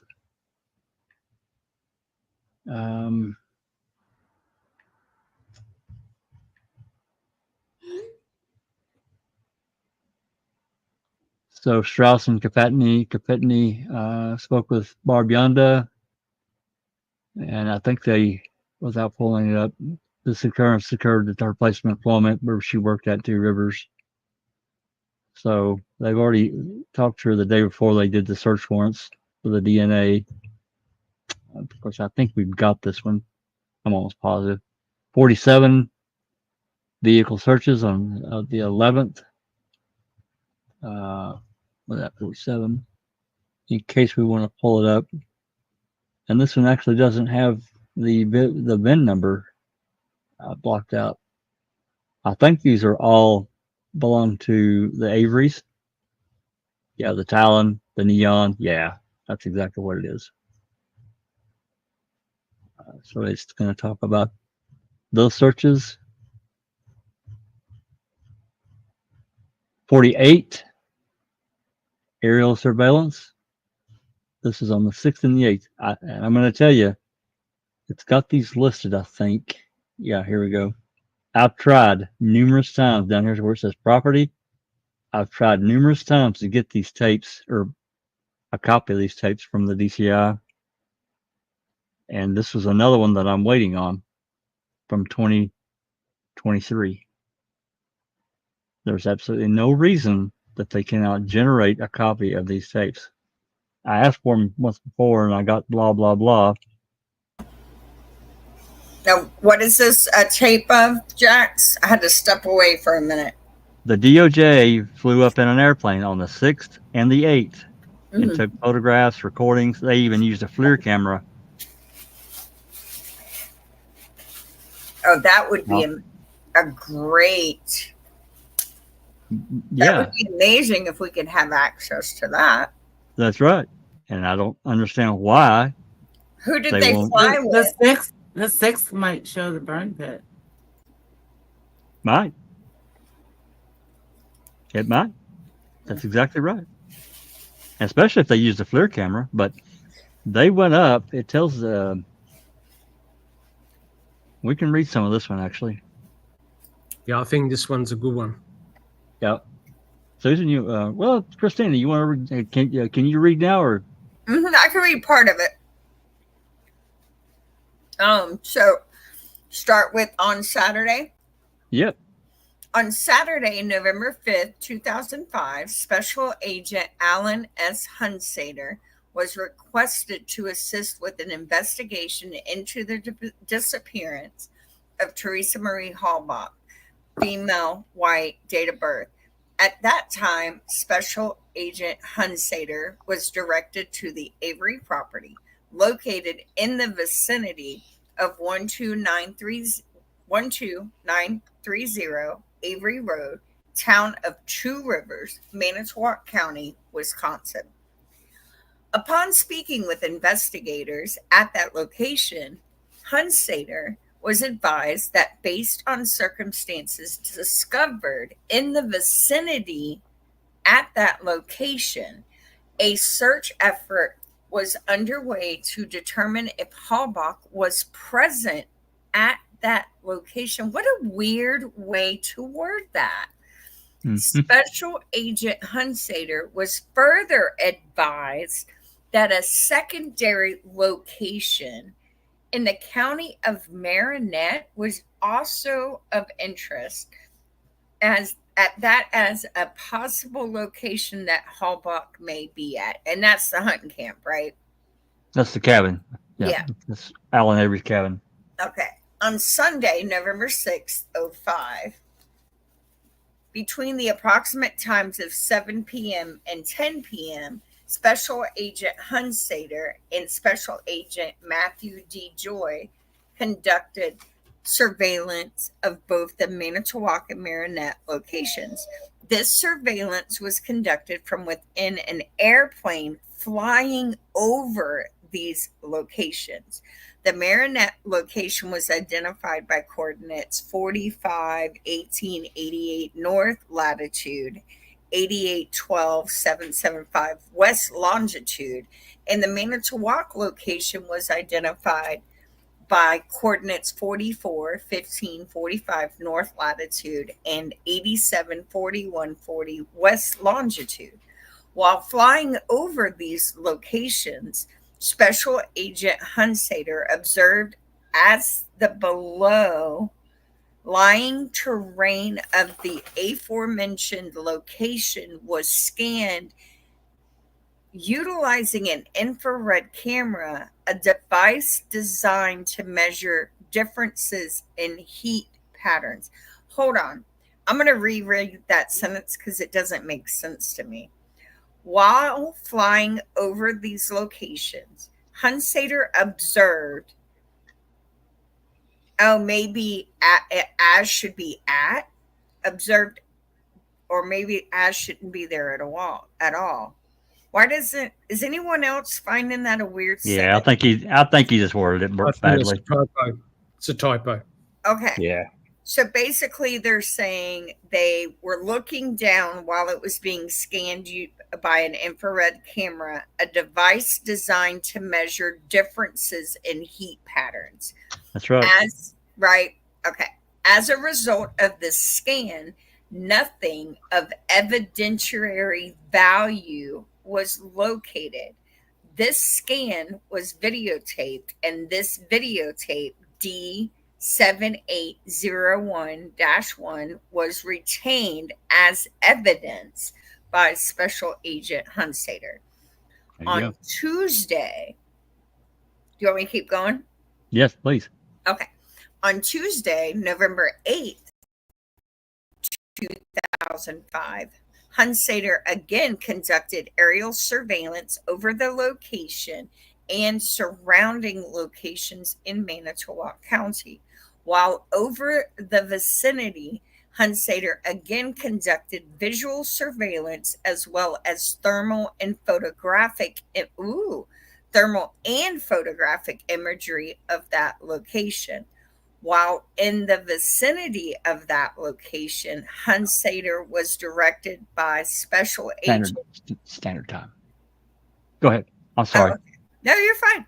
While in the vicinity of that location, Special Agent Hunsader was directed by Special Agent in Charge Peter M. Thelen to pay specific attention to the area located at 4415 292 North Latitude, 8741 532 West Longitude.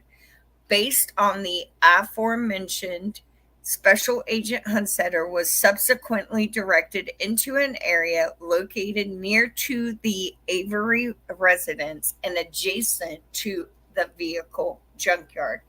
Nothing of immediate evidentiary value was noted from the aerial platform. However, this area was examined with photo-looking infrared visually and photographed.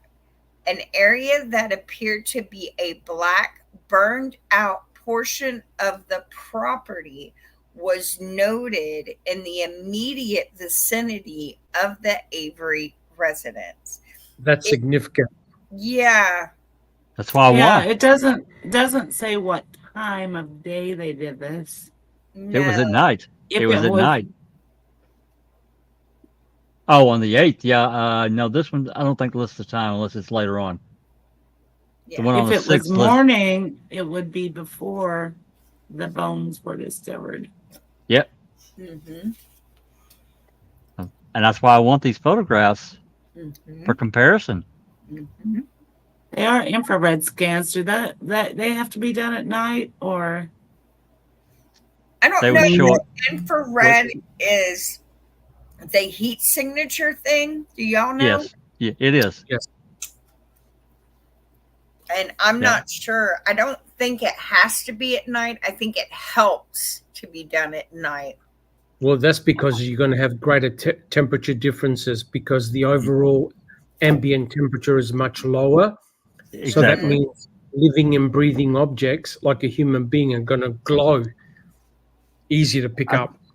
And correct me if I'm wrong, Doc, but in today's technology now, they've got it down pretty good, day or night.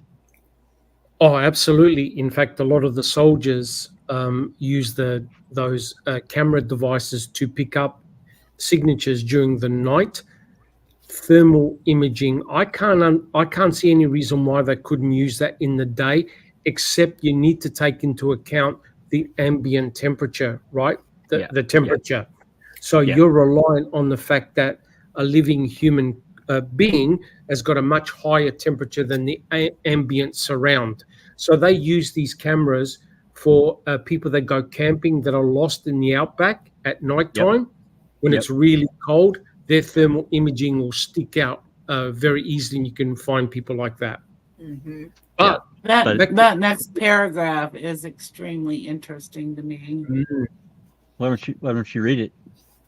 It should be noted that while in the vicinity of this location, and they're talking about over the burn pit, Yep. the entire area and surrounding areas were examined visually and through photographic and infrared imagery. During this surveillance, areas of interest were examined by ground crews. Nothing of evidentiary value was located. Hunsader videotaped the aforementioned infrared scans.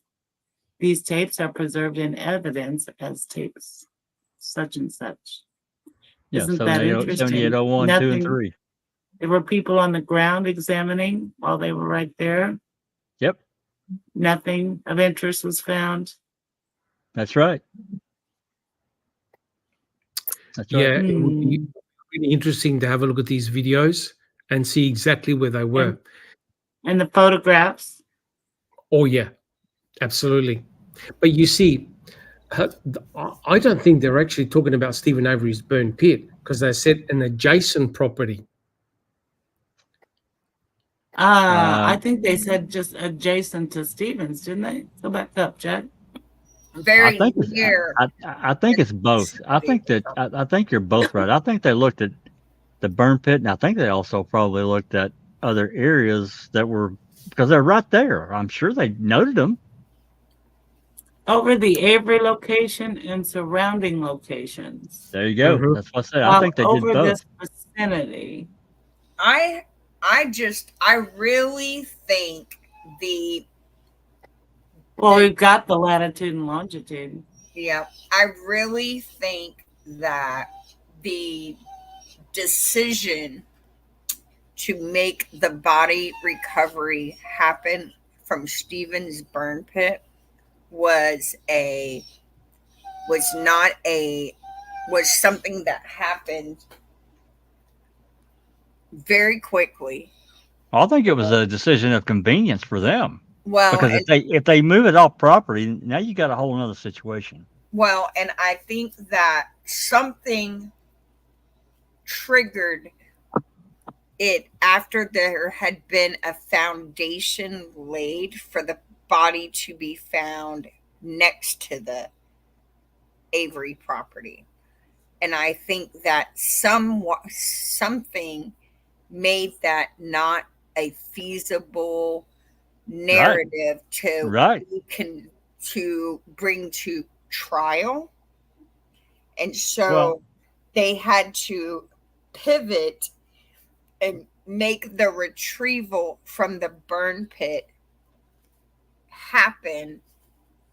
They had to make the scenario. He burned her in the burn pit.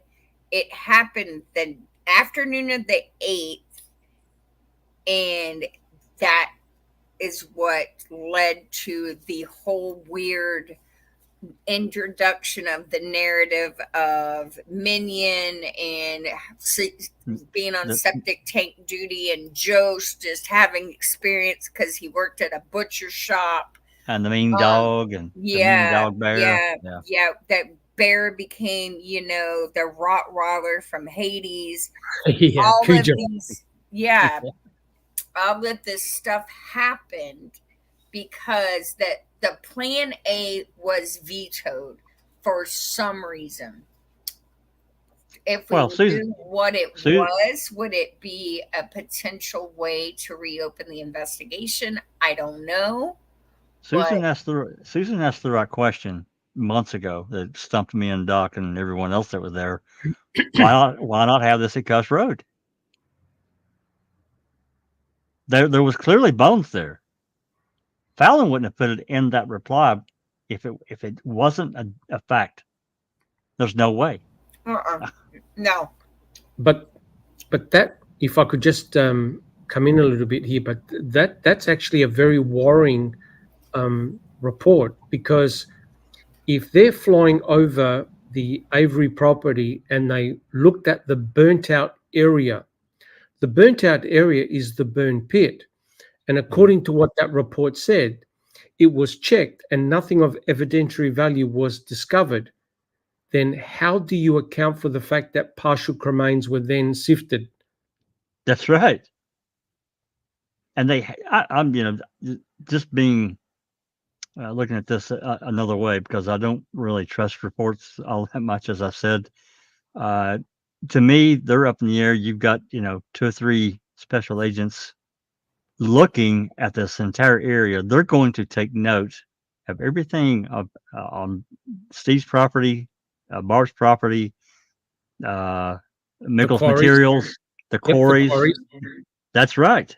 There's no way they wouldn't see it. I mean, come on, man. That just doesn't make sense at all. So has anyone put those coordinates in a GPS? I think I did it one time, and I'm glad to do it again on Google Earth, or somebody can. I wonder if somebody in chat can quickly do it, because I tell you what, that's going to be very, very interesting. Oh yeah, absolutely. And he says here, this is the 6th, the first one, 7801-1, a VHS tape used to record photo activity above pertinent location in Marinette and Manitowoc counties. And then he goes into the other ones as well. So that tells me that they not only had a video camera mounted on that plane, they also had a regular digital camera. You know what? You know what now starts to make a little bit of sense? You remember Cam? Yeah. Remember that they showed a lot of overhead shots of Marinette? Yep. And you're thinking, shit, is that the footage from these videos? Well, I thought that too, but I mean, it's known that Schuler's got far more than we've got. Somehow got our hands on things that we can't get, Mm-hmm. and I can't discount what you're saying now. I do remember a story about there was some complaints about Sean Reck using a drone. Now, did he? I don't know. You could be right on point. This could be some of the video from the DCI. Wow. So, Yeah, we need to check that GPS location because it could be very interesting. Yeah, I and don't So- think they would even give that to Brenda, to tell you the truth. This Well, stuff? Well, I mean, maybe not give it to Brenda, but Fassbender was high up in the food chain. Doesn't mean he couldn't have a Huh? copy made and give it to her. Because I'm positive that some of the photographic evidence that we've now seen in this new DCI reporting, especially from the 10th, Well, that she already had. yeah. Well, just going back to this is actually quite intriguing because if they're looking for burnt out areas, what tool do you do? What tool do you use to sniff out cremains? What do you bring in? Cadaver dog. Uh-huh. Dog. Dog. Yep, dogs. Or HRD So- dog, I guess we can say. Yep, that's right. So are they communicating as they're flying over the Avery salvage yard and talking to people on the ground and saying, you better check this out? I know that there's a channel that they used in radio communication. They could have used cell phone, I guess, as well. But I have asked for any radio communication from the DCI, and of course they laughed at me. No such record exists, or whatever. We don't have records responsive to your request. It's typically what they say. So I didn't get anywhere with that. Cell phone activity, I think, is also highly likely. Why wouldn't they be in communication with people on the ground? They say, "Hey, we need you to." Well, that's Yeah. exactly why you've got the aeroplane flying up above, right? With the thermal Exactly. imaging. That's Because you think about this, right? If they say, oh my God, there looks to be a body in that garage right over there. What are they going to do? Land and then a couple of hours later inform people on the ground that we think we found the body? No, they'll be communicating directly with the command center saying we found what appears to be a thermal image of a body. Go check it out. So now why did they go? Why did they send people to check out whatever they were flying at and they found no evidentiary value? What did they check out, Jack 61? That's right. That's what I want to know. That's why Jason, Avery residence. that's right, and that's why I want these videotapes and the photographs and the FLIR photographs as well. Well, they may be useless, but until we have them, you can never discount ever. I don't care what a report says. I don't trust it. I'm sorry, I don't, and for But good reason. it gives a valuable comparison now between the 6th and the 8th if they took camera pictures of the burn pit. Would you agree? Absolutely, 100%. So wouldn't it be ironical if they've got in situ pictures of the burn pit on the 8th, but they're not sharing them? Well, okay, It's this nothing again of goes. evidentiary value. Correct. This goes back to what Kratz used at trial. Now, he would have had a copy of this DCI report, and he would have known that photographs and video were taken on the 8th, but he didn't use it. No. So I found that really interesting. I know- Yeah, me too. I know that a lot of people live, in urban areas, and it's not common, even though I didn't realize this until I, was an adult for many years, that there are people who have very limited experience with burning things in their yard, right? Like they live in the city, they live in metropolitan areas, they live in subdivisions where you're not allowed to do that. They live in apartments. But for those of us who have lived in the country, and for sheriff's department employees who work in these areas that are in the country, one thing you can tell when you look at a burn pit is if it's been used within the last 3 or 4 days. Oh, absolutely. All right. You just Absolutely. know there are telltale signs that make it clear if a fire is recent. One of the most important is that a large fire may be out on top, but will burn. That's right. That's right. Correct. And I speak from experience when I say that, because I've known several kids in my lifetime who unknowingly would run through what they thought was like a burned leaf pile and had received burns that required, a medical intervention. Yeah, because they didn't realize burning underneath. My dog recently stepped in a leaf pile that looked like it was out around the edges that was still burning. Yep. And these cops, they may be, there's a reason why Stevens burn pit wasn't a topic until it was a topic. And it wasn't because a bear. Yep. No, I agree. No. That's correct. But Wyndham, you made a really good point there, Sunshine, because imagine if they've got in situ photos of the burn pit on the 6th and the 8th from above. That's right. And they did thermal imaging, because as you said, right, when they dug up the burn pit, there was like a crust. And it'll be very interesting to see if they had temperature differences on the 6th and the 8th, to see if it was higher ambient temperature than the surround. Right? Like they had burned something in it? Yes. Mm-hmm. Yes. And you're right. A very good point. You're right too. That would be interesting. And one other thing is, we know that the reports and the photographing of the burn pit, items began moving closer that could be suggested to be used in the tending of a fire. You know how the rake and the shovel, I forget what else, it kind of slowly got brought in closer throughout the days. Yes. Before it got collected. Instead of being collected the first day would do with the evidence, right? Well, instead, oh, so go ahead. No. Keep going, Sunshine. I was just going to say, instead it began drifting closer and closer to the burn pit until the culmination of, we found bones in there because Joe, had a revelation from spending his childhood cutting up cows or something. It's just so bizarre.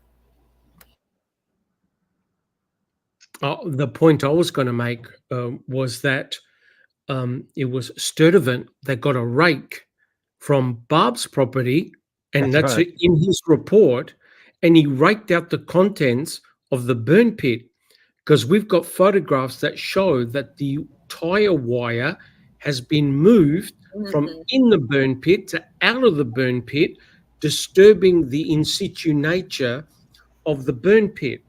So I reckon Erdl must have looked at this and thought, shit, I'm not photographing this, because the burn pit has obviously been disturbed. What doesn't make any sense at all was that they left the tire wire bundle outside. They never collected it, right? They never collected it. And then, you've got photographs that show bone fragments entangled with the tire wire. Here's the problem. How did those bone fragments get there? That's right. Alleged bone fragments. Yeah. And how come nobody noted them and sequestered them on November the 8th? Why did it take to the 10th for Pevito and his team to come and do a secondary observation of the burn pit and take photographs and then take the tire wire?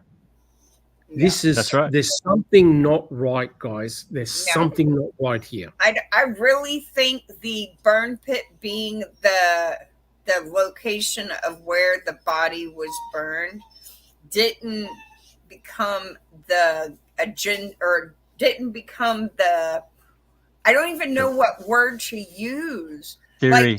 Theory. It didn't become the narrative. It wasn't going to be the narrative until the 8th. The end of, there's something that happened between The Crossroads. 7th of the 7th and the 8th. 7th and the Yeah. 8th. Yep. beginning of the 8th and the evening of the 8th that determined that the body had to have been burned in Stephen's burn pit and not somewhere else. Now, what would be interesting is if it wasn't going to be a burning, it was going to be a body recovery, because we have the disturbed earth. We have Fallon talking about it in his notes. We have, these things that make it possible that they found a body, wouldn't you say? Well, something, Yeah. Doc. I reckon they found the torso. Yeah. I think it's possible that they recovered a body and then somehow it was decided that an intact body or a large part of an intact body was too big of a risk. And so they decided to go with the narrative of an incineration. I don't know. Well, I just find it. well, Go ahead. here's the problem. You know who spoiled the party for all of them? I do. Reese. Trooper Reese. Trooper Reese spoiled the party. You know why? Because he had in situ photographs of the burn pit on November the 6th. He was right next to the burn pit. They never saw a torso. They never saw any evidence of a human being being cremated. Nothing. And 10 feet from Bear, 10 feet from Bear, this vicious freaking dog that didn't give a 100% damn, that correct. didn't care. And the detectives, the two detectives, including the female detective, did a walkthrough and a video of the burn pit on November the 6th. They noted no smell. They never noted any angry bear. They noted nothing unusual about the burn pit. That's right.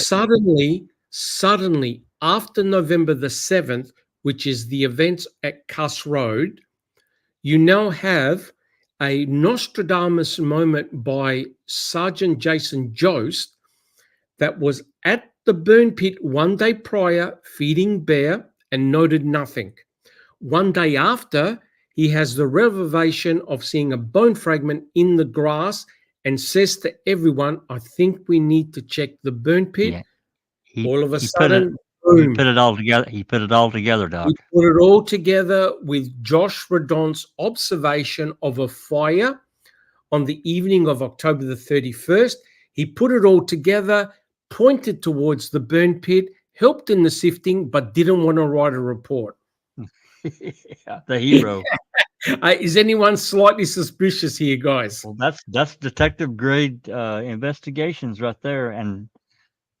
But again, that's why I think these three tapes are of extreme importance for comparison.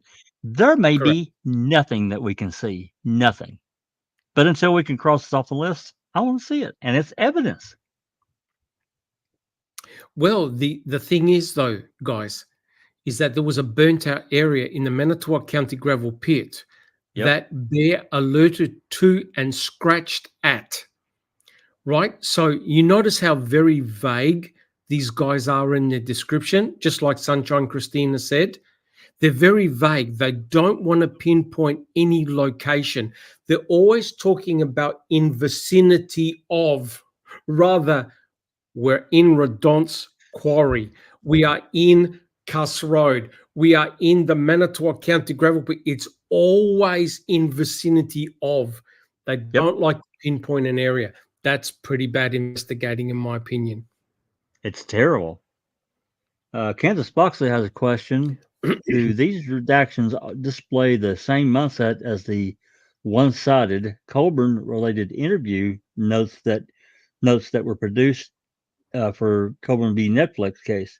Anything foiable with the court? Or ask Brenda. I don't know if it's the same mindset, but it kind of is, because there was quite a bit withheld in the Colburn v. Netflix case that we couldn't get. The judge said, okay, because the defense said, hey, we want to seal, these 1,500 text messages and emails between Brenda Schuler, Colburn, and hell, I can't remember. What was his name? The lawyer. My mind just went completely blank. Colburn's lawyer. Griesbach.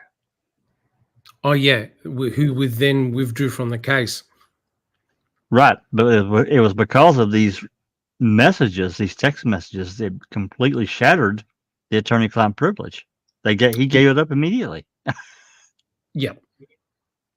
So it damaged the case to such a degree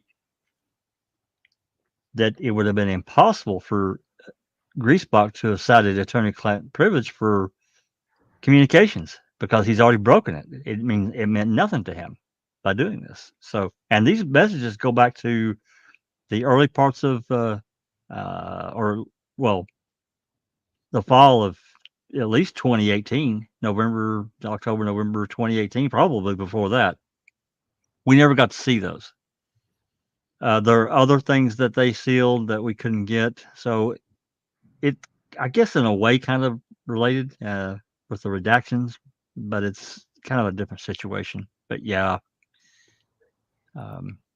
we've asked. Brenda said she would share anything in her database, which was a complete lie, because Duke asked her for some things, specific things, and she says, "No, I don't share stuff with people that are going to use it in a nefarious way." If it's a nefarious report or nefarious whatever document, it's not us that's doing it. It's the report that reflects it. We don't do that. Yeah. So anyway, yeah, I'm still waiting for these. I don't remember. I think I sent this request in June or July last year to the DCI requesting these and the photographs, but nothing so far. But you have to admit, that's really useful information, because now we can put a lot of things together and combine and examine them, before, during, and after. This is really powerful stuff. Yep. And I'm, if no one else has Google Earth Pro, I've got it. Maybe sometime a little bit later after we're done. If you'll scroll back up so I can get the numbers, I can do it while someone else reads. I don't mind. Yeah, there it is. There it is. All right, give me a second. Not the Marinette one. We want the one at Manitowoc, right? Avery. Yeah, the one at the Avery. There we go. That one right there. Here. The 4415-292. Yep. North. That's north. Yep. That's north. Yep. 4415-292. And like you said, Jax, I know I've done this before. Yeah.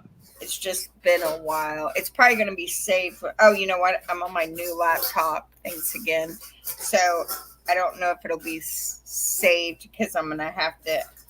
I haven't accessed it on the new one.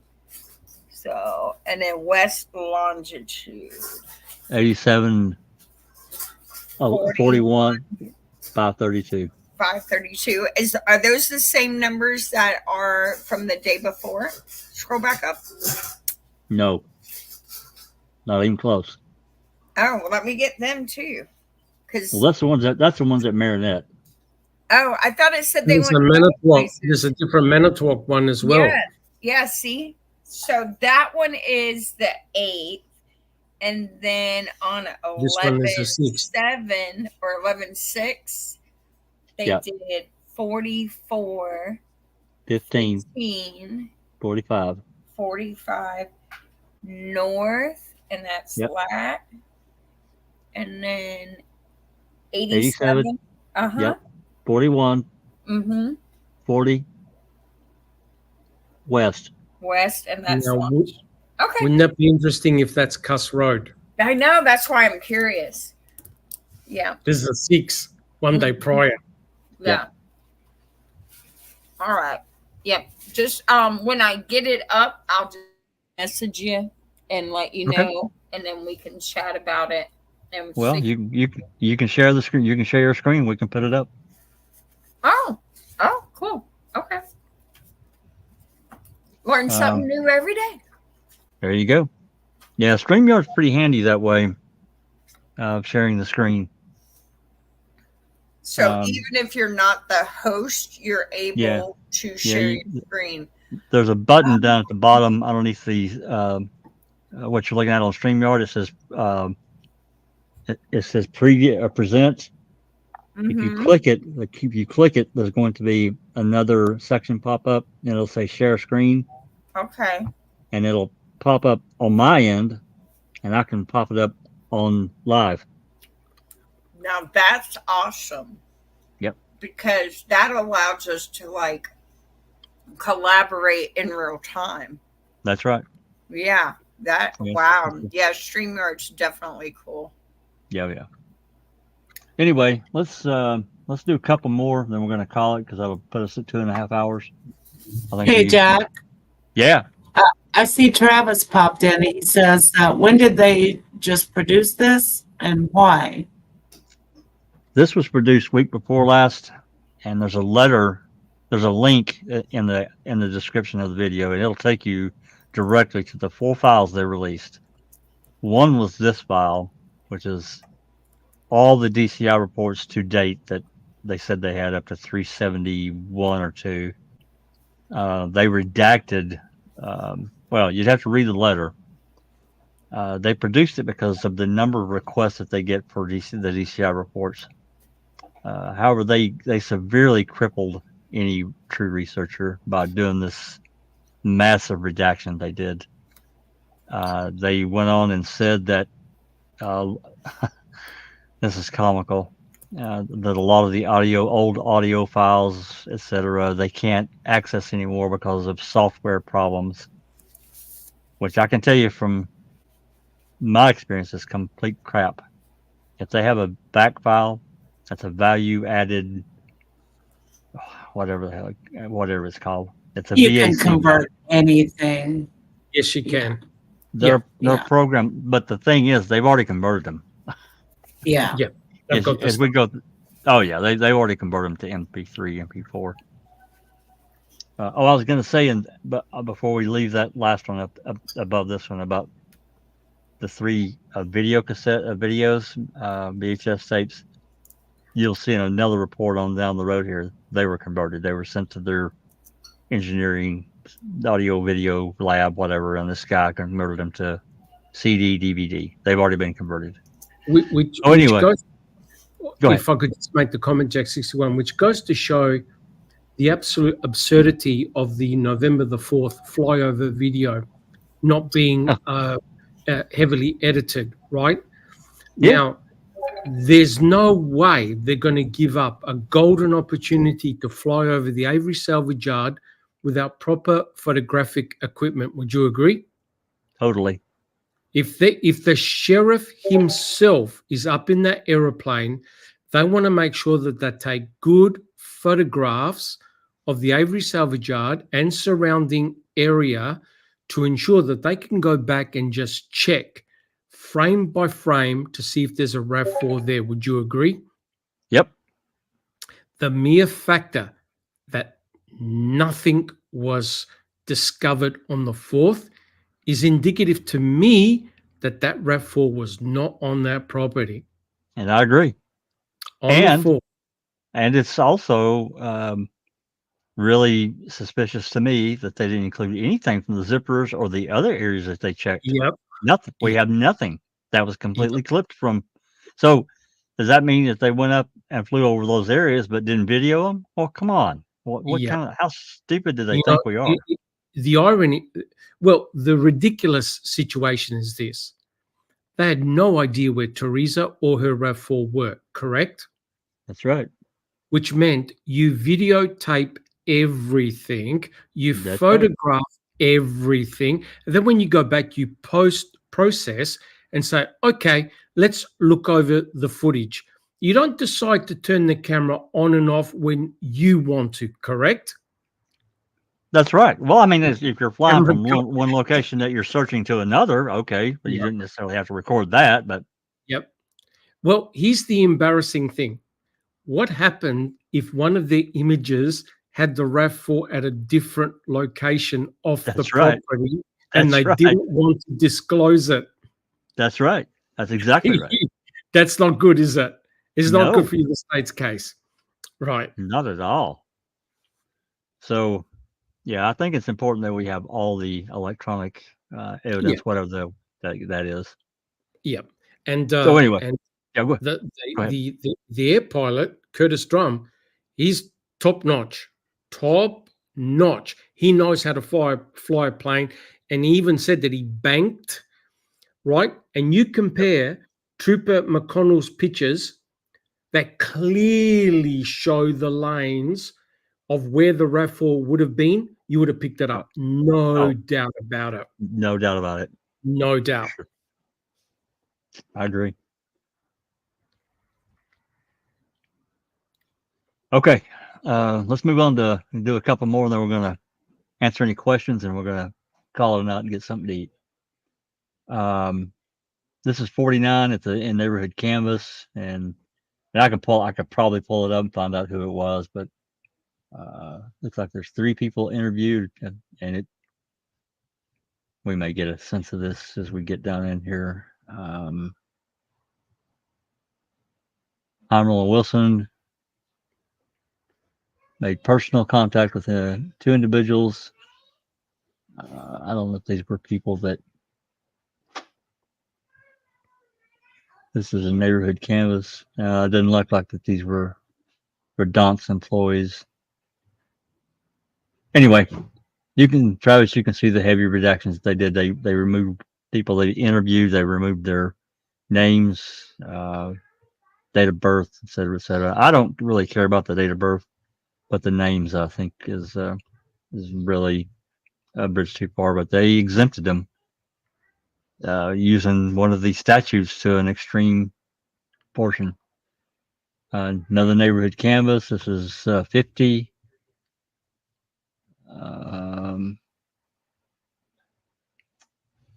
Admiral and Wilson, they did several of these canvases and talked to whoever. We've probably got some of these. I'm not going to look here right quick.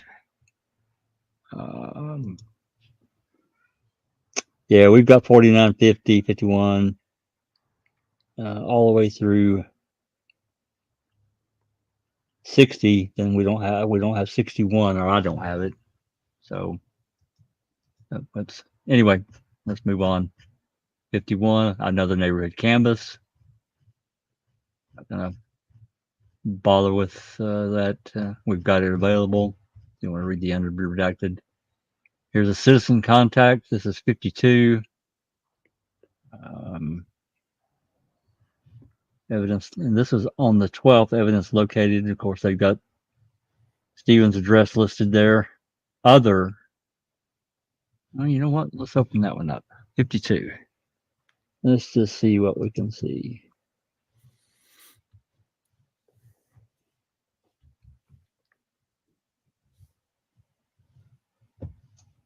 (2209) Lakeside Apartments, number 3.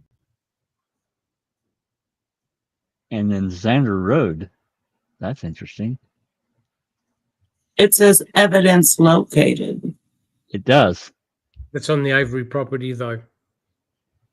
Oh, yeah. Interesting.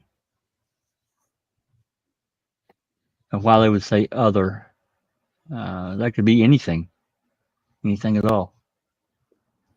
Anyway, getting back to the 2024 release, got telephone and email addresses, which really wasn't too big of a thing. They do have, okay, that's one of them's Teresa's, and then they have a couple others. Anyway, let's move on. As I said, this one's available for anyone that wants to read it. Contact the female white, date of birth, etc., telephone number in Green Bay.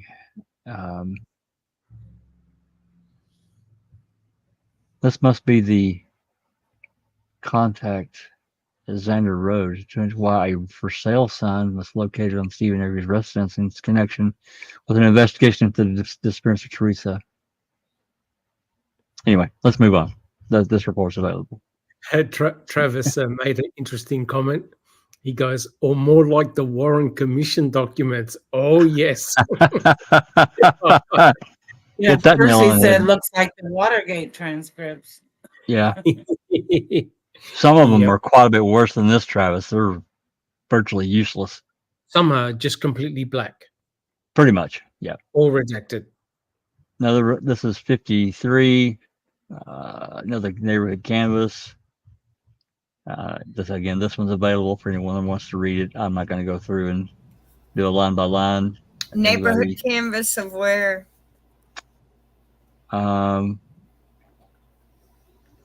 Well, I'd have to pull it up because it's redacted. Then Two Oh, Rivers. Avery's, This I'm one, sure. because they interviewed all the neighbors around the Averys. Yeah, so that's what I find interesting because it makes this will allow them to really make, is it Sawinski, the newspaper guy? Yep. So Sawinski's story is believable. All right. Sure. As far as seeing Bobby Dassey and Santa Claus pushing the RAV, maybe not that, but two people trying to put the RAV on the property. Yep. believable. I agree. I think we all agree 100%. It doesn't have to be Yeah. Bobby. It could be somebody looks similar to Bobby. It doesn't even Yes. have to be similar to Bobby. I think Well- Zellner, Bobby's the key to reopening the case, and so that was She went- Zellner's she- way. Yeah, she went down the road she was forced to go down. Zelda did. Yep. But personally, between the very odd asking of the one neighbor what time their newspaper came, but yet not asking anyone else, that was the most bizarrest thing for me to see by DCI asking someone.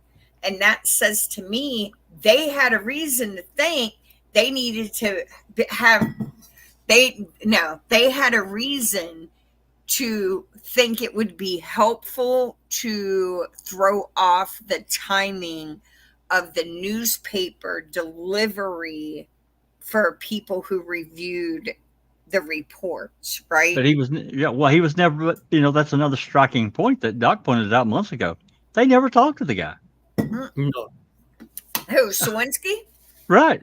No, but Yes. they made sure to inserted into the narrative That's right. that they were controlling, that the newspaper didn't come until, they didn't pick it up until 9 a.m. or something. Right. I can't remember the exact thing, but I'm thinking to myself, that's not answering the question that you asked, because you asked what time the newspaper came, and you recorded the gentleman as saying that he didn't pick it up until 8 or 9. Right. That doesn't mean it doesn't arrive at 8 or 9. That just means you didn't get up and get your coffee and go get it until that time. That's You right. see? Yeah. Yeah. And why would you bother asking a question without getting the answer? Well, You're the cop. I'm not the cop. they're not supposed to the be cop. controlling. They're not supposed to be controlling the narrative. They're supposed to be information gatherers. That's right. You're Yeah. not gathering any useful information by not getting the gentleman to answer your question. That's right. You're just talking. You're just talking. I was going to say, this is rather intriguing, because don't you want to get to the bottom of Tom Sawinski? If you're the investigator and he phones in one day after the RAV is found and whatever he told Seglaw, don't you want to get to the bottom of it, as in Immediately. bring in Sawinski and ask him, mate, while you were delivering the paper, did you notice any type of nefarious activity going on? Were the lights on? Was there movement at the Avery compound? Did you see anything? We have nothing. That's right. Nothing. Yet they asked during the canvas, neighborhood canvas, what time did you get your mail? So why would they ask that? Well, why would they ask that? You know why? Because there are people delivering the mail in the area that may have noticed something. yeah. They asked it because it was in his brain that Yep. somebody who delivered the newspaper Mhm. had. The Sawinski call. Yeah, that's right. And Yes. they had Correct. talked about somebody, the newspaper guy, saying he had seen somebody doing something. So it was in what's it called when you there's a word for it, where basically he's telling on himself, but there's a fancy term for it. Self-incrimination? No, well, there's Obfuscating. Obfuscation. Obfuscation, but it's kind of like a slip of the tongue, but it's a slip of the pen, because he never should have worried about the newspaper, because Teresa didn't disappear. Teresa didn't disappear in the middle of the night. The newspaper has always been delivered. Well, I shouldn't say, because now I don't know. But up until that time in the country, the newspaper came before it got daylight, because that's how people got the news, right? I mean, I don't know about how it works in the city, but in the country, you'd have to go meet them at a drop-off point at like 2 or 3 o'clock in the morning to pick up the papers hot off the presses, and then go get them in the boxes before the sun come up, or you'd get calls. I dated a guy who did this, who delivered the newspaper. And that's how it is in the woods, or in the country, I should say. You would meet them. They would print it. They print it in the big city, and then they'd have a pickup point, because they drive them there, and they pick it up from the pickup point, and they would send them out to like sub pickup points for all the rural carriers. Well, I mean, it's common sense, and the word you're looking for was Freudian slip. Jim Crane said it, Freudian slip. Thank you. Yeah. That's exactly what it is. And you see, it's really bizarre, right? Because they want people that have got eyes on the property, that are around the property. And that's why they asked everyone around the neighborhood, oh, did you see anything? Did you hear anything? And people report, remember, oh, I heard my dog barking. I saw an ATV. I saw this. I saw. So people were reporting. Yet, are you trying to tell me that the person who delivered a newspaper on the property one day prior to the RAV4 being found has been totally ignored?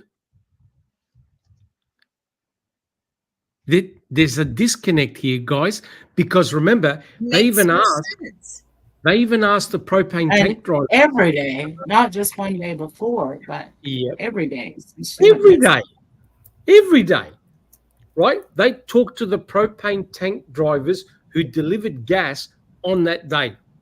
They talked to the propane tank driver on the property and off the property. Why?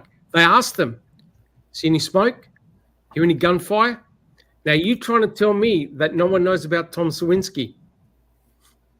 You know, they also could have suspected that Stephen burnt all night, right? Could be. Yes, could be. Possible it would have still kept going. If he actually burned a body there, Yes, he'd probably but have to go. there's no evidence of that. Remember what Barb said? I know when my brother burned tires and a lot of fuel because my house would stink. There was none of that. And Christina made the really great point. You would know if there was a high, heavy fuel load in the burn pit because you got ash everywhere, correct? Mm-hmm. That's You right. got burnt stuff, you got ash, you got deposition of material on the properties. There's none of that. It's exactly what Stephen had said. What even who was it? Who dropped off Barb? Tadic. Scott? A small fire. We were done by 7:45. All the evidence points to a small burning event. There's nothing major. This can't be good for the state's narrative, correct? No, not good at all. And what did they ask Carmen Wench when she picked up Blaine and dropped them off? See any smoke? See any fire? Nope. So why all of a sudden is Tom Sawinski just missing from the equation? Because he didn't fit their narrative. Nope. No, he didn't. No. That is a major hit. Yes. Major. Yes. That's Huge. a slip. The bloody blunt object, the disturbed earth, the I had forgotten about Fallon's little insert. Bones. Yeah. Bones. Yeah. That in the email, wasn't it? I want to look at where the bones were found off the property or something. I can't remember the exact wording of it. It's been a while. But there are multiples of these. And if justice was truly the goal, instead of being so determined to follow the letter of the law to keep the conviction, this case would have been re-examined with fresh eyes and at minimum an evidentiary hearing, so that you could at least make sure that what had happened in 85 had not happened again. And in this, I have also taken someone who's truly innocent and ensnared him into this, right? Brendan Dassey. Yes. And the fact that no one connected with the state of Wisconsin is even willing to entertain it speaks volumes to me, because they never mention the 85 case. And if you're not mentioning it, then it's clearly the key to why this happened to begin with. Oh, they didn't want to touch the 85 case. Remember all the flubub that Kratz did. But I wanted to read this comment Barb made. This is a little while above. I was going through to see if I'd missed anything. She says they took this. We were talking about the when they took them on the 9th down to Aurora Medical. They took me and my mom down at the same time. Baldwin didn't even stop for stop signs. It scared my mom. I bet it did, Barb. That's bullshit. Come on. But just knowing her record, I'm not surprised. She had some real issues as a law enforcement officer. Anyway. You kind of faded out for a second. Will you repeat Barb's comment? I didn't see it. Yeah, let me go back up. Okay. Basically she says that when Baldwin took him down to the Aurora Medical Center that she didn't even stop for stop signs, that they scared her mom. Oh, yeah. Well, Baldwin, since it's public record and I got the records request, Yeah, Baldwin has a history of DUIs. So the fact that she drives reckless, even maybe we should, sober, isn't surprising. We withheld those. Maybe we should publish them. Yeah, we can definitely. I thought we talked about him once. No, we did talk about it, but we didn't publish it in the library or on YouTube. Oh, yeah. Well, it's your call. I don't know. Let me think on it. It would be. I would not publish them and settle for an off the record, honest conversation with her if she's listening. She would never do that. She would. I know, but it would be. Anyone connected to this case could remain anonymous, and I would love to have a conversation with y'all. Just putting it out there because. But yeah, how many? 7. She's had as many DUIs as Jody Stachowski, I think. She had at the time she had 4 for sure on the record. She had 4 DUIs and was still a deputy with a driver's license. Yeah. Are you talking about Baldwin? Yes. Yeah, Wendy Baldwin. Absolutely, she had 4 DUIs. I know that when. Yeah, exactly. I don't know how many she's had since. Maybe she. Stop drinking and going on a road trip. Sober. Yeah. And see, and that's why I'm putting it out there and why I'm hesitant to blast her like that. I understand. She has gone to meetings.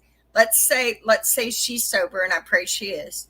And if she used AA to get so, she knows the importance of admitting your wrongs, right? And of atoning for that, exercising those demons and not doing it again. That's right. It's a 4th step. It's very important to be honest and to admit to another human being, all you have wronged and those that have wronged you. It's very important to your sobriety, and that's why I won't publish the Casey Check and Brad Check's personal records from the problems in their marriage, because number 1, it didn't have anything to do with the case. Number 2, the things that are talked about in those records would be extremely embarrassing for her. Yeah, so here we go. So we have this information unredacted, a large portion of it, right? Oh yeah, and have chosen to be, what's the word for that? Responsible. Respectful and responsible with that. Well, we're not a news organization. And some people, and hey, more power to you, they look at it as that any record you get, you throw it out publicly, no matter what it is. And I will never go down that road. Ever. There are certain. So you can be so I look at us as a independent news type thing, because we're putting the truth out there, right? We're not adding to a narrative. We're not re-reporting unfactual or misinformation. We are trying to accurately document and discuss and share information about an event that occurred. Relevant information. Yes, something that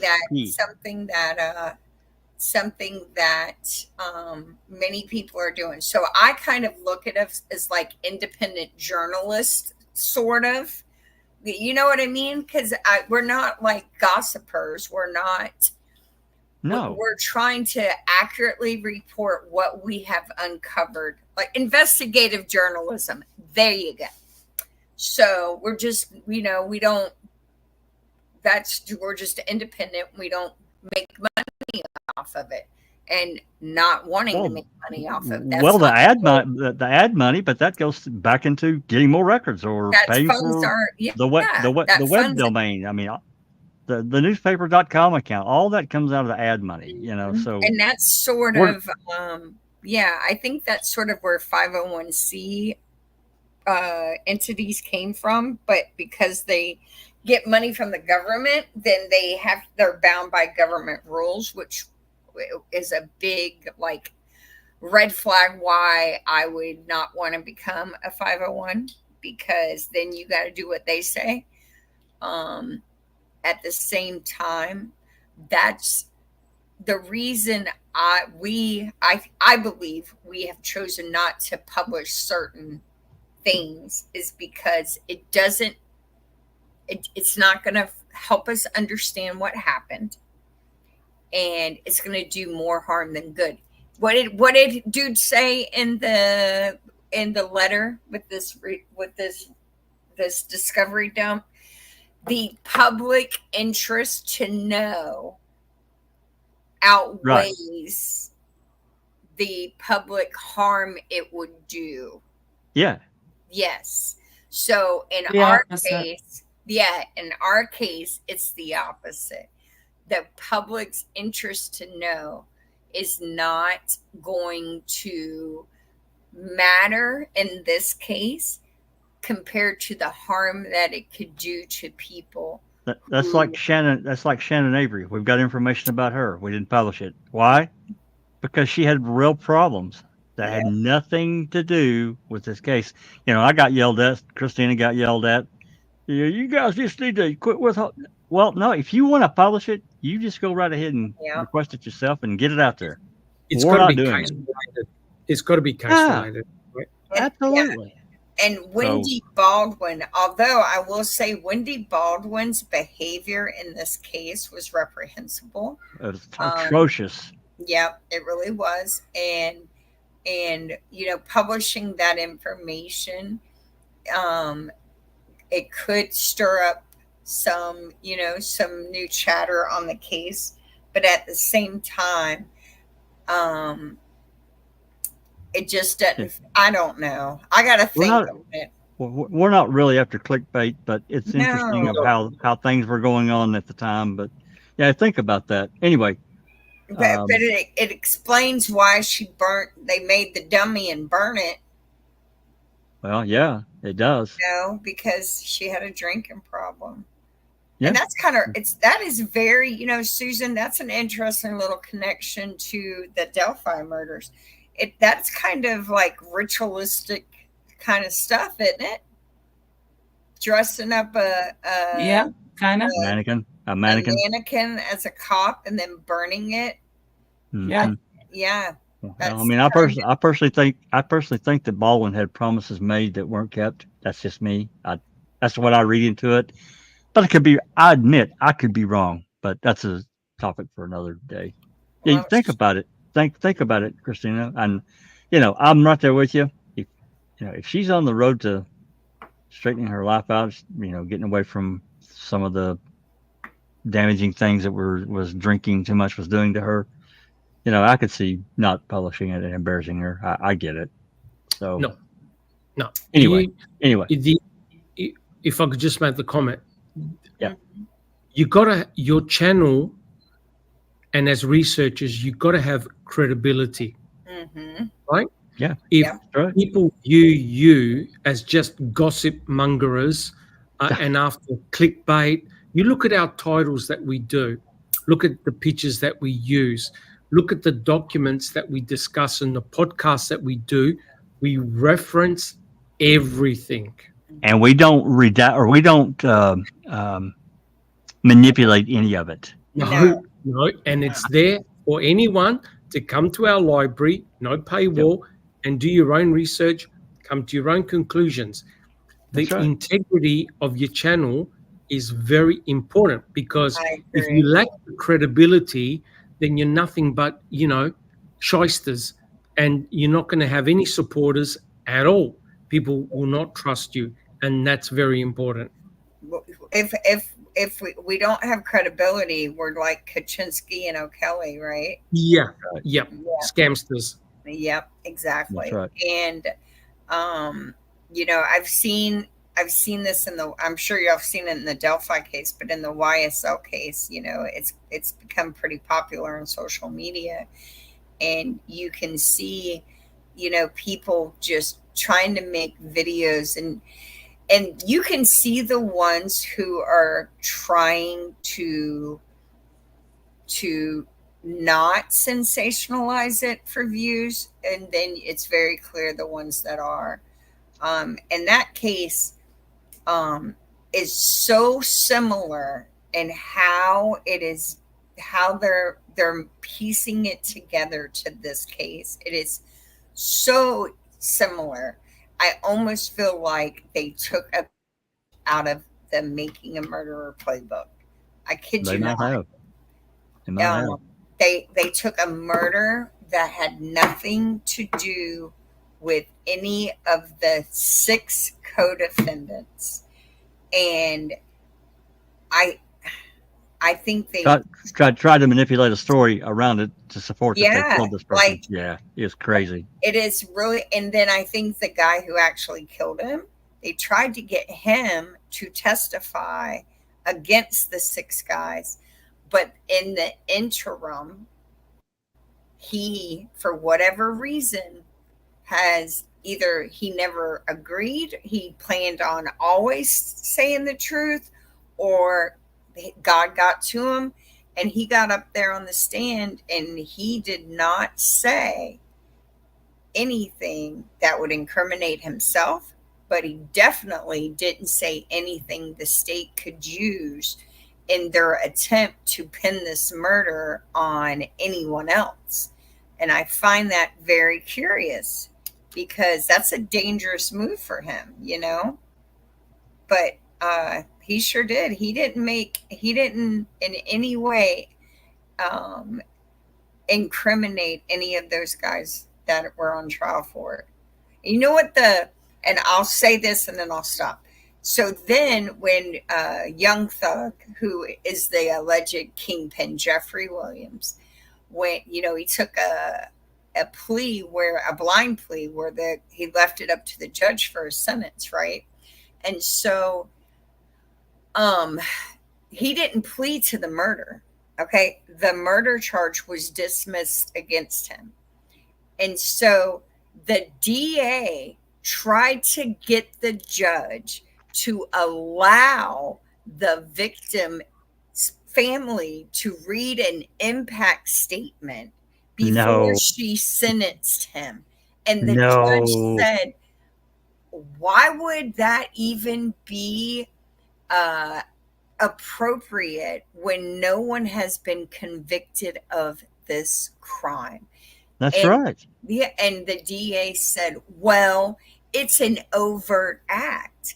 And they're like, but he's not pleading to the overt act. That's right. He's pleading, and he's not even pleading to, apparently there's 2 types of gang RICOs, and he's pleading to the lesser of the 2, where it's not even feasible. Thankfully, this judge was very fair, because these DAs are just absolutely They're awful. They are awful in that case. I've never seen anything like it. Yeah, they're right up there with Kratzman, man. I think they're worse in some. I think they're worse in some ways, because this trial has went on for a year. It's awful. Anyway. Yeah, it's crazy. It really is. There's 2. There's 2 left now. Two of the co-defendants are left. Yeah. And it's going to be interesting to see how they play the rest of this out, because the defense attorneys have all worked really well together, and I just have a feeling they want to see it through, even though their defendants may have already pled out. I think that, you get your teeth into a case, it becomes, when you believe wholeheartedly that they were really trying to, and they were trying to frame these men. I have a feeling they're going to stick it out and help, even if they're not in court doing the arguing. They're behind the scenes sharing what they know and helping in the presentation. So it's going to be, so basically these four or five DAs are going up against about 20 of the top criminal defense attorneys in Georgia. Yeah. So anyway, I tried to put in these GPS coordinates. I don't know what I'm doing. But what's weird is when I put in the first one into a coordinate converter, it keeps coming up this weird address, 5540 Damsel Lane, Denmark, Wisconsin. What a name. No idea. Yeah. I'll try it later on Google Earth and see what I get. Carol sent me a DM and she tried to put it in, but I know the first one she got is incorrect because she forgot a period in there. But we'll work on it. We'll try to find it. But I'm going to get this wrapped up. It's going to be the last. It's going to be the last one, and we'll start again next week on part 3. I actually pulled up this one, the unredacted. This is a Xander Road, or I'm sorry, not Xander, Jambo Creek canvas. Okay. You can see the original. It's redacted. Anyway, this is Jambo Creek. It's got various things listed. Of course, a lot of this information on the unredacted one is not on the redacted one. Again, we've got a date reporting law enforcement officers, and this was again signed off in September 12th, 2016. Why do I know that name, Knutson? Another special agent. Knutson? Yeah, another special agent. So they printed it at 10:41 on the 12th. Or I'm guessing that's who pulled this, right? Is that what that generally means? I would think so, but I don't know that for sure. Could have been, yeah. That's my assumption, but Okay. without knowing exactly how their system works, it's only an assumption. Anyway, this one talks about assisted with the investigation, missing person, and so forth. They conducted a canvass at on the 7th at 8:15 a.m. Heimerl and Seiler made personal contact with Debbie Hagnell, resides on Jambo Creek. Say that she and her husband have been there for approximately 6 years. I'm sure they're asking if they've seen the media coverage and so forth. So anyway, there's a lot of these that are like that. I just pulled this one. I just unredacted or pulled the unredacted copy up just so we could see the differences. Anyway, getting back to the original, we're going to start with 55 on next week, whatever that may be, and we'll take a look at a few more of these, a little more in depth, especially the more interesting ones. So, with that said, it's been a great conversation with everyone. Doc and Christina. Susan had to go, but her as well. It was storming there, she said. Oh, okay. A lot of great comments actually. All right. You want to read any of them out? Well, actually, I scanned back through. I didn't see any cues, but I could have missed them. So if you see something that's up that I'm missing, then please. Yeah. They're more just general comments. Okay. That's what I saw. That's what I saw too. Just general comments. So, Doc, anything to add before we jump ship here? Not really, apart from I really enjoyed our discussion today and the interaction with people in chat. It was really good, and it was great to revisit the burn pit and the forensic evidence, of course. And again, next week we'll be continuing our reading with the crew and continuing our reading with Michael O'Kelly's interrogation of Brendan. What an absolute shocker that is. Yeah, no doubt, man. It's mind-blowing. Oh, yeah. Just with what Kaczynski and O'Kelly did to that kid. Just terrible. Just absolutely. It's unconscionable. You said it right last night. It really Ab- is. Absolutely unconscionable. Yes, I agree. It really, really is. Anything? Thank you, Doc. And again, great job on the podcast last night. Great job. And actually, all the previous ones as well. Anyway, Christina, any final words before we jump out of here? Get Just something to eat. nope. Like Stacy Seabrook said way back when, keep talking till they walking. Absolutely. And justice will never be found in the dark. That's been like just noodling in my brain since I heard it. And I think of all those redactions and those reports, and they're trying to cover it up. And so we have to bring the light in order for this injustice to be overturned and for true justice to be had, because justice will never be found in the dark.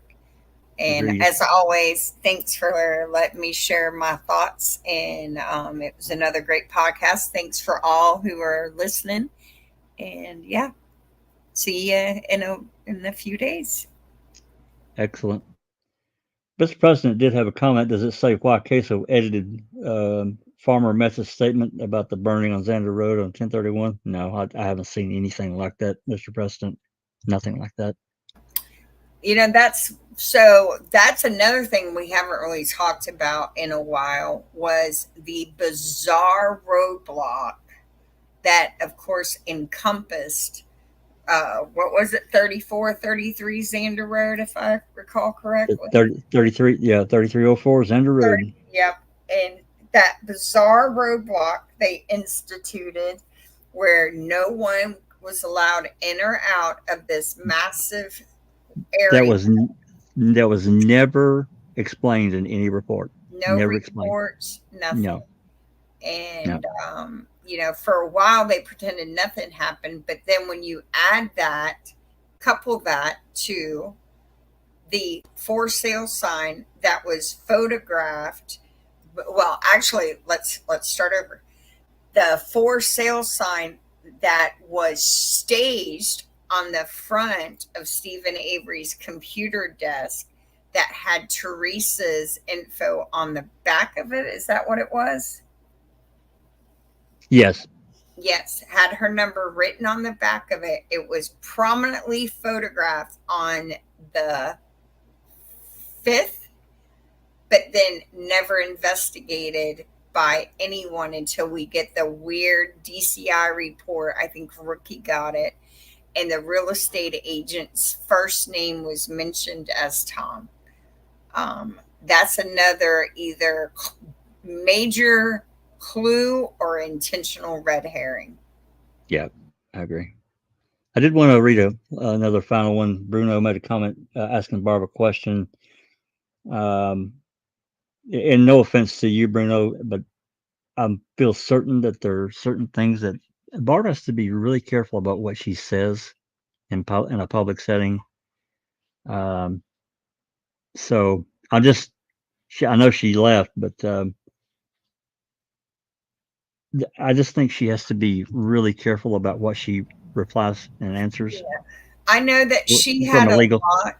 Yeah, I know she had a lot going on at that time. You got to remember, they had arrested her, so she had a pending case. And I know that when cops are going to use their leverage to get their way, they threaten people with things that are just, you would never believe a cop would do. But I know that it's been done in other cases. They threaten you with DCF. They threaten you with jail time. Oh, yeah. They threaten to, call your boss. They threaten everything. And so when she says they were pressured, for me, I know what that could encompass. Yeah. Okay, Doc, unless you guys have anything left to add, I'm going to call it good here. We'll start on 55 of the new report. Okay. Okay. Well, there's been some requests about dividing up this one huge file of the DCI reports. So that's something I'm probably going to start working on this week and start getting them split out and divided into their own, 2024 release. I think it's important that we do that and include that as a separate folder within the DCI reports that we already have, so people can, if they come to file play to the library, they're going to see two different things and could clue them in for those that may be, again, new to and do their own research.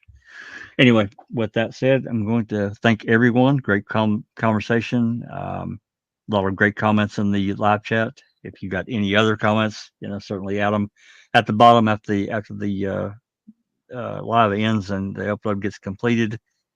Questions, comments, or whatever. And I'm going to tell you, I'm hungry, and I don't know about Sunshine Christina. I'm sure Doc probably is too. It's lunchtime. Well, there you go. Let's go have something to eat. With that, I'm going to say, this has been a Foul Play production. Y'all take care.